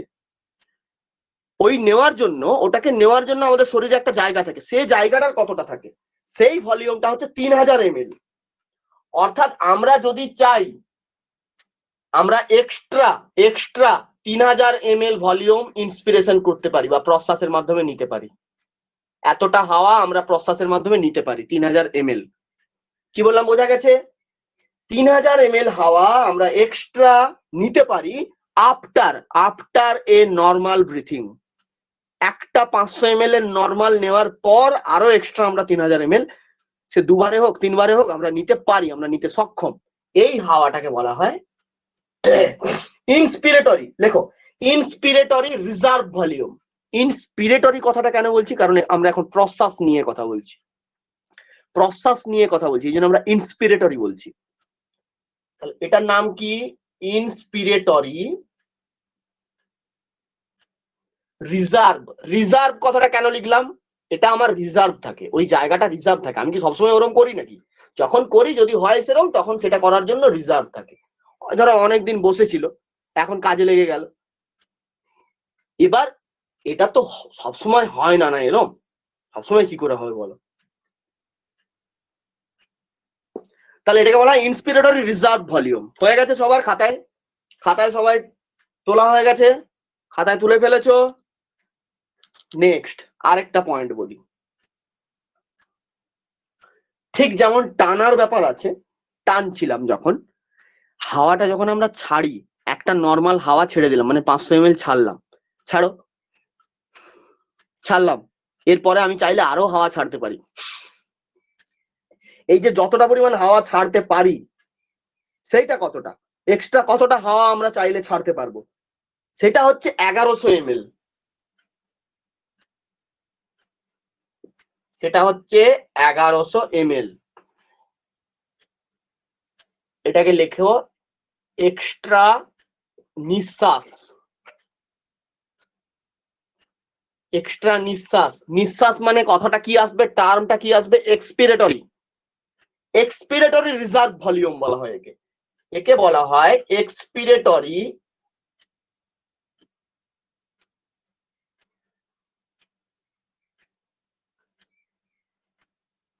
Reserve volume. Expiratory reserve volume দেখা যাচ্ছে না? আমি বুঝতে পারছি, নামিয়ে দিচ্ছি, দাঁড়াও ক্যামেরাটা ডাউন করছি।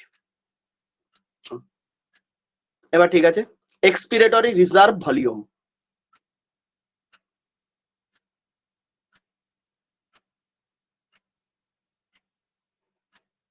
এখানটায় লেখো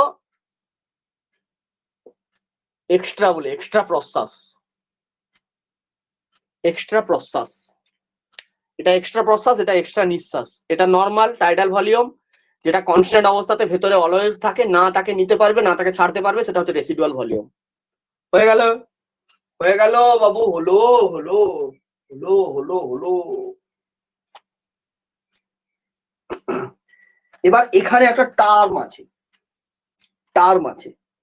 তোমাদের মনে হতে পারে স্যার যদি আমি হাওয়া বেশি করে ছাড়তেও যাই, তার আগে কিন্তু আমাকে 500 ml হাওয়া আগে নিতে হবে, মানে একটা নর্মাল ব্রিথিং তো হতে হবে, তারপরে তো এক্সট্রা হবে না। কি বললাম? যে একটা নর্মাল ব্রিথিং হতে হবে, মানে 500 ml আগে আমাকে নিতে হবে, তারপরে তো এক্সট্রা। আগে প্রথম থেকে আমি এক্সট্রা ওরম টানতে থাকবো, ওরম তো হয় না। আফটার এ নর্মাল ব্রিথিং মানে আমি 500 ml নিলাম, 500 ml নেওয়ার পরে আমি 3000 ml কে কিন্তু আরো এক্সট্রা নিতে পারি। 500 ml নেওয়ার পরে আমি এক্সট্রা আরো 3000 ml নিতে পারি। আমাকে যদি প্রশ্ন করে যে টোটাল একটা মানুষ কতটা হাওয়াকে ইনটেক করতে পারে, ম্যাক্সিমাম 3000 প্লাস 500, 3000 প্লাস 500 ম্যাক্সিমাম, এটা 3000 প্লাস 500। এই যে 3000 প্লাস 500, তাহলে ম্যাক্সিমাম যে পরিমাণ হাওয়া একটা মানুষ নিতে পারে বা গ্রহণ করতে পারে, সেই ক্যাপাসিটিটাকে বলা হয় ইন্সপিরেটরি ক্যাপাসিটি। ইন্সপিরেটরি ক্যাপাসিটি। তাহলে কে না এ আর এ, এরা দুজনে মিলে এটাকে কি বলা হয়? এদের ভলিউমটা কত না 3500 ml। টার্মটা কি বলা হয়? ইন্সপিরেটরি ক্যাপাসিটি।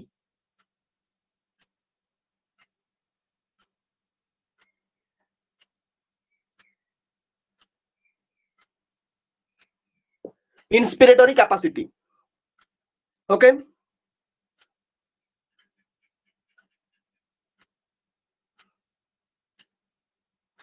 এরা দুজনে মিলে এটা হবে, এদের দুজনে মিলে এটা হবে। বোঝা গেল? আরেকটা হবে, কার সাথে কার হবে বলো তো? আরেকটা কার সাথে কার হবে? 500 ml আগে তো আমাকে ছাড়তে হবে, তারপরে আমি 1100 ml আরো এক্সট্রা ছাড়তে পারবো। আগে আমাকে 500 ml ছাড়তে হবে, তারপরে আমি আরো চাইলে এক্সট্রা 1100 ছাড়তে পারবো। তাহলে এই 1100 আর 500 1600 ml, এটাকে বলা হয় এক্সপিরেটরি ক্যাপাসিটি। এটা প্রশ্বাসের ব্যাপার ছিল, এই জন্য আমরা লিখেছিলাম ইন্সপিরেটরি। এই 1100 আর 500 যেহেতু নিঃশ্বাসের ব্যাপার, এটাকে আমরা বলছি এক্সপিরেটরি ক্যাপাসিটি। এটা খাতাতে লিখে ফেলো, আমার এখানে জায়গা শর্ট।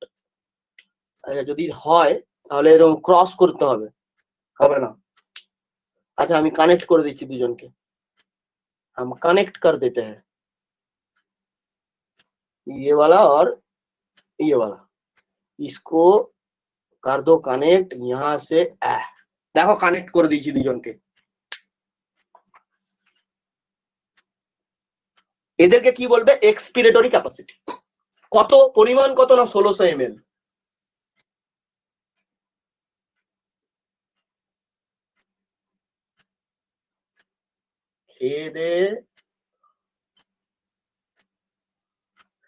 খেয়ে দে স্যার, আপনার কাজ নেই?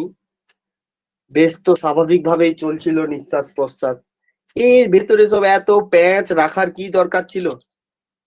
খেয়ে দে, কাজ নেই, এসব নিয়ে চলে এসছে। কত সুন্দর টুকটুক করে 500 ml টানি, 500 ml ছেড়ে দিই, তার ভেতরে এইসব হাবি যাবি আরো আছে।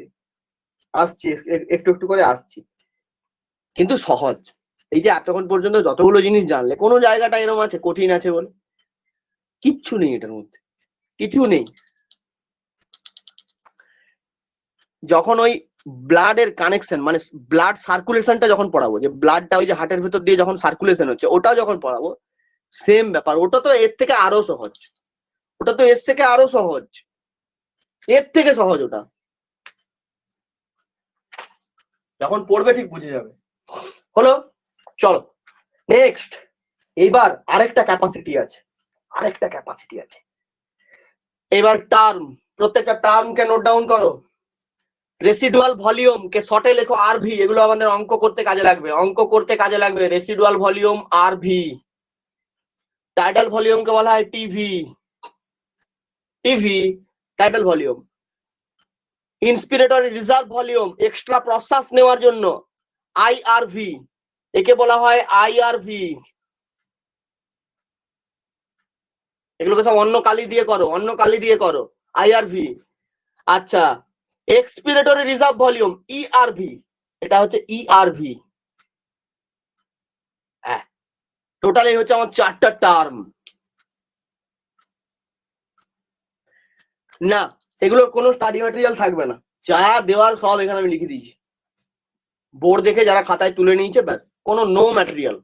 কি ম্যাটেরিয়াল দেবো এখান থেকে? আর সবই তো লিখিয়েই দিচ্ছে, আর কি ম্যাটেরিয়াল দেবো?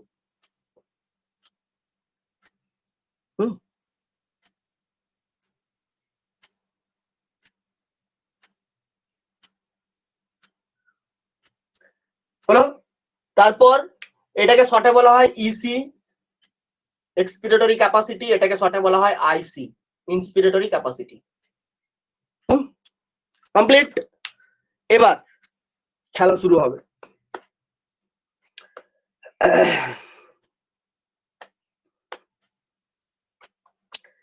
যদি এবার যদি তোমাকে প্রশ্ন করে যে একটা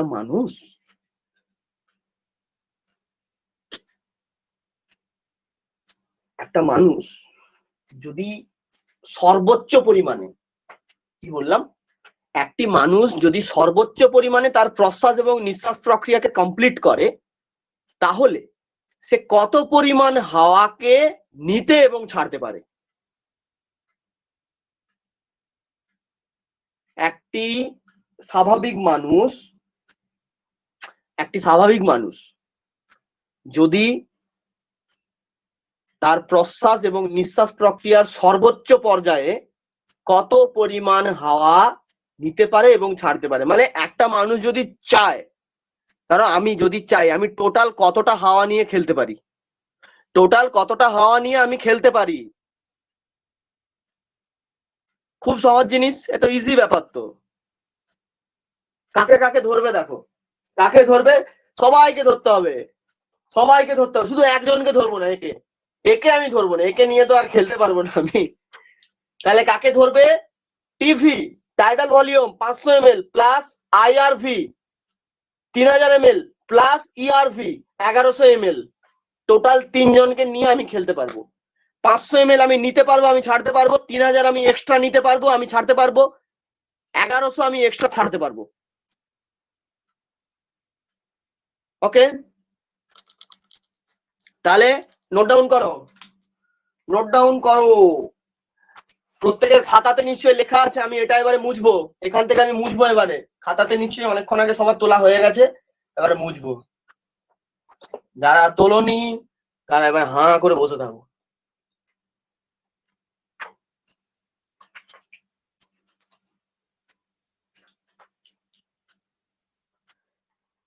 যদি এরকম প্রশ্ন আসে তাহলে সেই যে টার্মটা কি বলা হয়, এটাকে বলা হয় ভাইটাল ক্যাপাসিটি।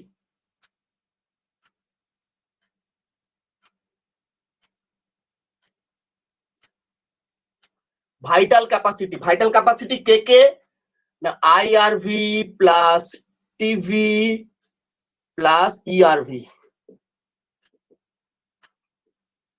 3000 প্লাস 500 প্লাস 1100 অর্থাৎ 4600। এটাকে মনে করা হয় যে এটা অ্যাপ্রক্স 4.5 লিটার মতো থাকে, 4.5 লিটার টোটাল।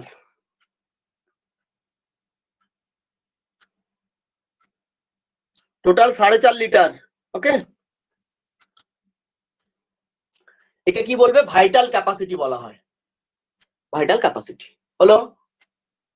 নেক্সট,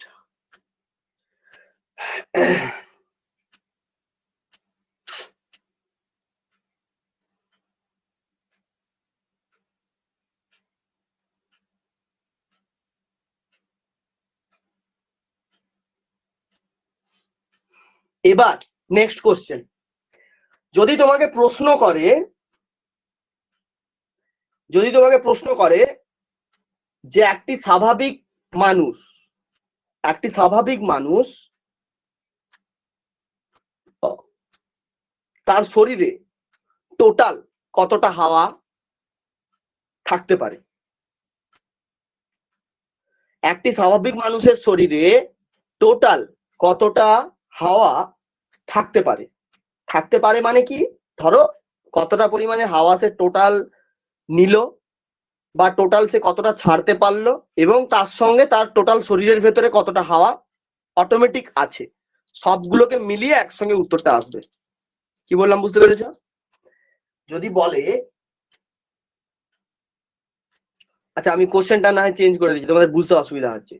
ধরো বলেছে যে একটি স্বাভাবিক সুস্থ মানুষের শরীরে তার ফুসফুস সে কতটা টোটাল কতটা পরিমাণে হাওয়াকে নিতে পারে, রাখতে পারে, অর্থাৎ টোটাল লাং ক্যাপাসিটি, তোমার লাংসের টোটাল ক্যাপাসিটি কতটা, এটা তোমাকে জানতে চেয়েছে। এখানে কিন্তু আরো বাড়বে, বাড়বে এখানে ক্যাপাসিটি না। এবার ক্যাপাসিটি মানে দেখো এখানে কিন্তু সবাই থাকবে, তাহলে এটাকে বলা হয় টোটাল লাং ক্যাপাসিটি।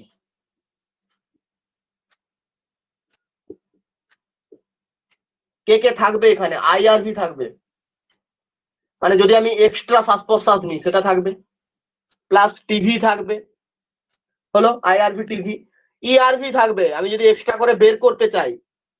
দেখো এখানে কিন্তু বুঝতে হবে তোমাকে বাবু, কথাটা কিন্তু এরম নয় যে স্যার আপনি তো টোটাল লাংসে কতটা থাকতে পারে সেটা বলেছেন, আপনি তাহলে বের করার কথা বলছেন কেন? কথাটা হচ্ছে এটা, যদি না আসে তুমি বের করবে কোথা থেকে, যদি প্রশ্বাস না আসে নিঃশ্বাস কোথা থেকে হবে? ব্যাপারটা ক্লিয়ার হয়েছে? প্রশ্বাস যদি না আসে নিঃশ্বাস কোথা থেকে হবে? হবে না তো, না? তার মানে টোটাল লাং এর ক্যাপাসিটি বললে সবাইকে আমাকে রাখতে হবে, সবাই থাকবে ওখানে, প্লাস এর সঙ্গে আরেকজন যাকে এতক্ষণ পর্যন্ত আমরা কোথাও অ্যাড করিনি, সেটা হচ্ছে আরভি রেসিডুয়াল, সেও এখানে কিন্তু অ্যাড হবে, আরভিও অ্যাড হবে, তবে আমি আমার লাংসের টোটাল ক্যাপাসিটি বের করতে পারবো। এবার সব ডিজিট গুলোকে পুট করে দাও এখানে, 3000 প্লাস 500 প্লাস 1100 প্লাস 1200 ml, ওই দেখবে 6 লিটার আসবে, 6 লিটার, 6 লিটার হবে, 5800, 6 লিটার মতো বলা হয় আর কি, প্রায় 6 লিটার মতো বলা হয়। বুঝতে পেরেছ? বোঝা গেছে? এটা না, এগুলোকে হিসাব, এই হিসাবে এগুলোই টোটাল, এটা হচ্ছে হিসাব। এবার এখান থেকে কিছু কিছু আমি এমসিকিউ ডিসকাস করছি। যেগুলো বলার ছিল সব বলা হয়ে গেছে, কমপ্লিট। এবারে একটা তোমাদেরকে বুদ্ধি শিখিয়ে দিচ্ছি, দেখো খুব সহজ জিনিস, এগুলো বের করা খুব সহজ জিনিস, এমনি যারা মনে রাখতে পারবে কোনো ব্যাপার না, তোমার কনসেপ্ট ক্লিয়ার হয়ে গেছে, তুমি বুঝে যাবে কি বলতে চেয়েছে তোমাকে।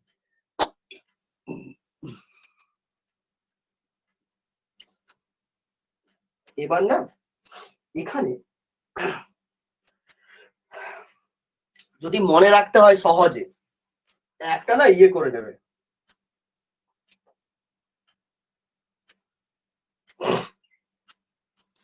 একটা এরকম বক্স এঁকে নেবে, বক্স, যে কোনো প্রশ্ন তুমি আরামসে সলিউশন করতে হবে, এরকম একটা বক্স এঁকে নেবে, সঙ্গে সঙ্গে একটা বক্স আনবে, বক্স এঁকে না এরকম একটা এই, এটা আর একটু বাড়াতে হবে,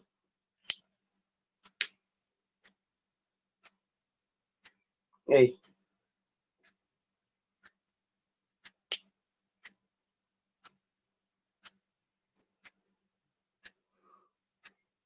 মাধু, তুমি কি ওটাও দেখতে পেয়ে গেছো?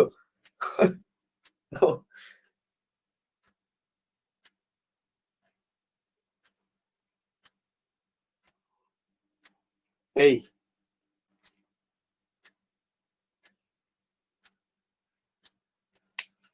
এইরকম 5টা টোটাল দাগ টেনে নেবে, একটা একদম উপরে থাকবে, তারপরে এখানে পরপর দুটো, একটু ছেড়ে এখানে পরপর দুটো, নিচে আবার একটা ছাড়। কোন জায়গায় কে আছে আমি বলছি, এই যে জায়গাটা এটা হচ্ছে আরভির জায়গা, আরভি, আরভি মানে কি রিজার্ভ ভলিউম, মানে এখানে সবসময় 1200 ml রিজার্ভ থাকে, এখানে সবসময় 1200 ml রিজার্ভ থাকে, হলো। নেক্সট এই যে জায়গাটা, এই পোর্শনটা, এখানে কে ভলিউম থাকে, এখানের ভলিউমকে বলা হচ্ছে, নোট করো খাতাতে, টিভি। এই আমি কি করলাম কি করলাম কি করলাম,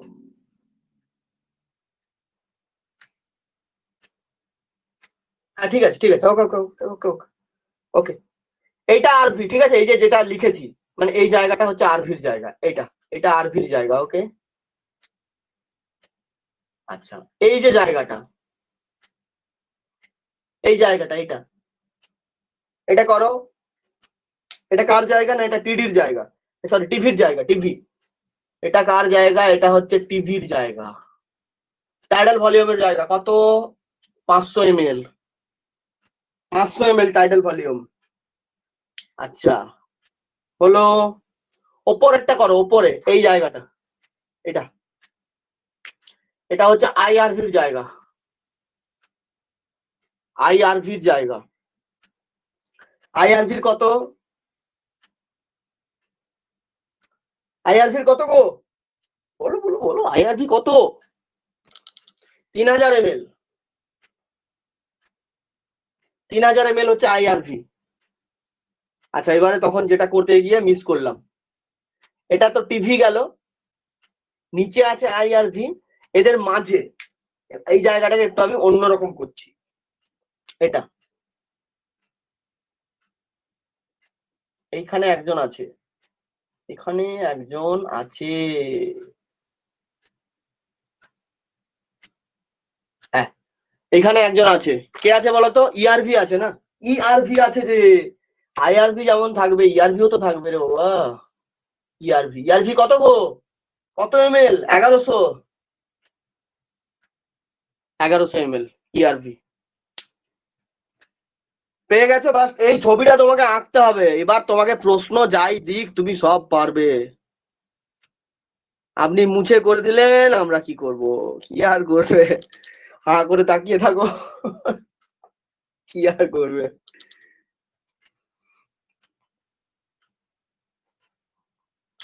হলো, ব্যাস এবার খেলা শুরু করো, অঙ্ক, প্রথম অঙ্ক দিয়েছে, প্রথম অঙ্ক দিয়েছে, কি অঙ্ক দিয়েছে দেখি, প্রথম কোশ্চেন বলেছে, the amount of air, the amount of air you can maximum expire after a normal inspiration, মানে একটি নর্মাল ইন্সপিরেশন হওয়ার পর তুমি সর্বোচ্চ কত পরিমাণে হাওয়াকে এক্সপায়ার করতে পারবে, একটা নর্মাল ইন্সপিরেশন হওয়ার পর সর্বোচ্চ কত পরিমাণে হাওয়াকে তুমি এক্সপায়ার করতে পারবে? তাহলে one normal equals to 500 ml কি ভলিউম? টাইডাল ভলিউম এলো আমার শরীরে। এবার আমাকে প্রশ্ন জিজ্ঞেস করছে তুমি ম্যাক্সিমাম কত করতে পারবে, মিনিমাম তুমি কত করতে পারবে? না মিনিমাম আমি 500 ml যদি নিই আমি 500 আবার ছাড়তেও পারবো। 500 আমি যদি নিই 500 ছাড়তে পারবো। ম্যাক্সিমাম কত ছাড়তে পারবে? তখন তোমার উত্তরটা হবে যে আমি 500 তো ছাড়বোই, তার সঙ্গে আমি যদি চাই আমি আরো 1100 ml ছাড়তে পারবো। What is this? ERV. Clear? উত্তর হলো 1600। যারা 1100 বলেছিলে বোঝার ভুল হচ্ছে, কনসেপ্ট ভালো করে বোঝনি, ক্লাসে মন ছিল না, এই জন্য ওরকম উত্তর দিচ্ছ 1100। ক্লাসে মন নেই, বোঝা গেছে? পরের অঙ্কতে আসো, পরের অঙ্কতে আসো বাবু।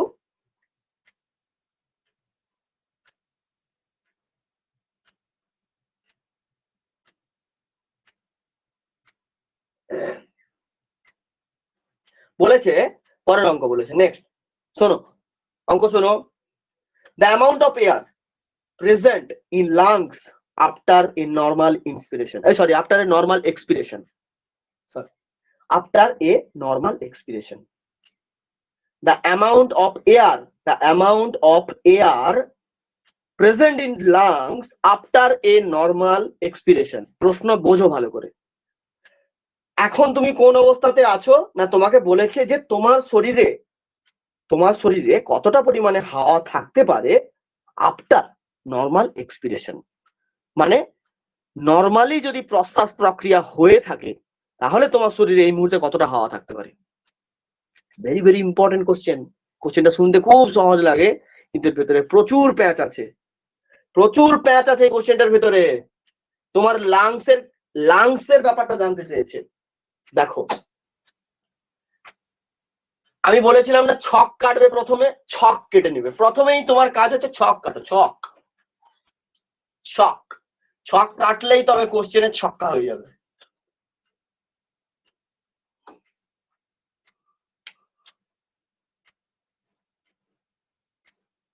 এই এটা হচ্ছে ব্যাপার, ঠিক আছে? তোমাকে কি বলেছে প্রশ্নে, কি বলেছে যে তোমার শরীরে কতটা হাওয়া, the amount of air present in lungs এর মধ্যে কতটা হাওয়া আছে আফটার এ নর্মাল এক্সপিরেশন, মানে একটা নর্মাল এক্সপিরেশন হয়েছে। হ্যালো, একটা নর্মাল এক্সপিরেশন হয়েছে, একটা নর্মাল এক্সপিরেশন হয়েছে মানে তোমার শরীর থেকে অলরেডি 500 ml হাওয়া বেরিয়ে গেছে। আই মিন এটা 500 ml, এটাকে আমরা কি বলছি? দিস ইজ টিডি, sorry TV, this is TV. 500 বেরিয়ে গেছে বলেছে, ওকে? তাহলে 500 এসছিল নিশ্চয়ই, না 500 নিশ্চয়ই প্রথমে এসছিল, যার জন্য 500 বেরিয়েছে, নাহলে কোথা থেকে বেরোবে রে বাবা? 500 এসছিল বলে তবে 500 তো বেরিয়ে গেছে। তাহলে এটা কি আমি হিসাবে ধরবো? এটাকে কি আমি হিসাবে ধরবো?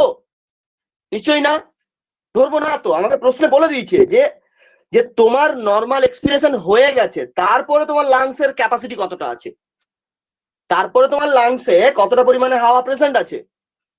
তাহলে 500 এসে গেছে, 500 আবার চলেও গেছে। আমাদেরকে শুধু জাস্ট যেটা হিসাবে আনতে হবে যে এই মুহূর্তে প্রশ্বাস হয়ে যাওয়ার পরে, মানে প্রশ্বাস হয়ে যাওয়ার পরের মুহূর্তে একটা হাওয়া থাকবে যেটা অলরেডি আমাদের লাংসে রিজার্ভ করা আছে, সেটা হচ্ছে আরভি 1200 ml।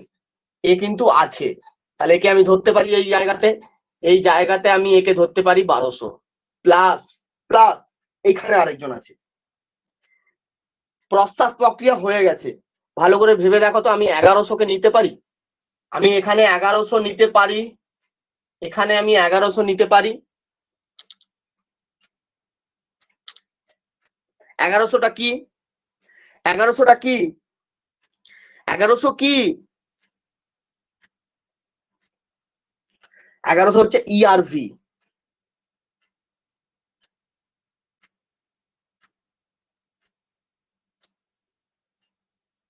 ইআরভি এই, ঠিক আছে?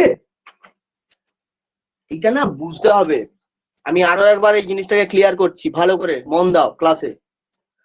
তোমাকে বলেছে তোমার লাংসের মধ্যে কতটা হাওয়া প্রেজেন্ট আছে এই মুহূর্তে, যদি তোমার একবার স্বাভাবিক নিঃশ্বাস প্রক্রিয়া কমপ্লিট হয়ে থাকে। একটি মানুষের একবার স্বাভাবিক নিঃশ্বাস প্রক্রিয়া কমপ্লিট হওয়ার পর সেই মানুষটির লাংসের মধ্যে কতটা পরিমাণে হাওয়া আছে।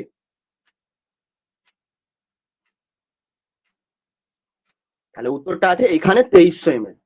এবারে তুমি বলবে স্যার হিসাবটা বললেন কিন্তু তবু না স্যার বুঝতে পারছি না, কি করি বলুন তো? হচ্ছে না, অনেকের এখনো বুঝতে অসুবিধা হচ্ছে, আমি জানি হবে। দেখো বাবু, মানে 1200টা বুঝে গেছো, 1200 বুঝে গেছো, কারণ 1200 তো সবসময় শরীরে থাকে 1200। যারা বুঝতে পারোনি মন দাও আরেকবার, মন দাও। প্রথম থেকে আমি একবার বলছি, দেখো ভালো করে মন দাও, এই একবারই বলছি, দেখো ক্লিয়ার হয়ে যাবে। তোমার একবার প্রশ্বাস হয়েছে, সেটা স্বাভাবিক প্রশ্বাস হয়েছে। তুমি আমাকে বলো একবার স্বাভাবিক প্রশ্বাস হলে তুমি কতটা হাওয়া ছাড়তে পারবে? যারা বুঝতে পারোনি শুধু তারাই রেসপন্স করো, যারা বুঝতে পারোনি শুধুমাত্র তারা রেসপন্স করবে, অন্য কেউ করবে না। তোমার একবার স্বাভাবিক প্রশ্বাস হলে, এই স্বাভাবিক নিঃশ্বাস হলে তুমি কতটা হাওয়া ছাড়তে পারবে? তুমি বলবে স্যার আমি 500 ছাড়তে পারবো। এবার তোমাকে যদি প্রশ্ন করে আচ্ছা তুমি যে 500 ছাড়বে, তাহলে নিশ্চয়ই তুমি 500 নিয়েছো। তুমি বলবে হ্যাঁ আমি 500 টেনেছিলাম, সেই জন্য তো 500 ছেড়েছি। তাহলে এই জায়গাটা হিসাবের মধ্যে থাকবে কি, যে যতটা এসছে ততটা তো আবার বেরিয়েও গেছে, একে আর আমি হিসাব নিয়ে কি করব? এ তো হিসাবের বাইরে, একে বাদ দাও এখান থেকে, এ বাদ। এবার বলেছে হয়ে গেছে, এটা হয়ে গেছে। এবার তোমার লাংসের মধ্যে কতটা হাওয়া আছে? তোমার লাংসের মধ্যে অলরেডি একটা জায়গাতে হাওয়া প্রেজেন্ট আছে, সবসময় সেটা থাকে, কনস্ট্যান্ট যে থাকে। মনে আছে আরভির কথা, রেসিডুয়াল ভলিউমের কথা মনে আছে? অলওয়েজ 1200 ml থাকে। এবার মনে আছে একবার নিঃশ্বাস ত্যাগ করার পর আমি যদি চাই, আমি জোর করে আরো 1100 ml শ্বাস বের করতে পারি। একবার নিঃশ্বাস ছাড়লাম, ছেড়ে দিচ্ছি, চাইলে আমি আরো 1100 ছাড়বো, আবার ছাড়লাম। মনে আছে? এই যে তুমি ছাড়ছো, এই যে তুমি হাওয়া যে ছাড়ছো, আরে হাওয়া ছিল বলে তবে তো ছাড়ছো, নাহলে কোথা থেকে ছাড়তে? হাওয়া ছিল বলেই তবে তো ছেড়েছো, নাহলে কোথা থেকে ছাড়তে? ওই ভলিউমটাই তো ইআরভি, এক্সপিরেটরি রিজার্ভ ভলিউম। এবার ক্লিয়ার? ক্লিয়ার এবার সবার? তো যেটা ছিল আমার সেটাই আমার ম্যাক্সিমাম, এই তো সোজা উত্তর 2300। এবার হয়ে গেল,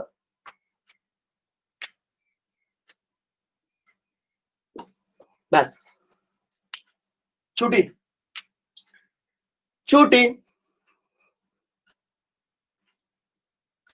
না এখানে আইআরভির কোনো কাজ নেই। আইআরভির কাজ কেন নেই বলতো? কারণ প্রশ্বাস হয়ে গেছে, প্রশ্বাস হয়ে গেছে তো আইআরভির আর এখন কি কাজ হবে? এবার এখানে একটা জিনিসকে তোলো, এই যে মাপামাপি হচ্ছে স্যার কি দিয়ে মাপছে? এই যে এত মাপামাপি হচ্ছে কি দিয়ে মাপছে? যন্ত্রটার নাম কি? কে বলবে? যন্ত্রটার নাম কি? Spirometer, very good.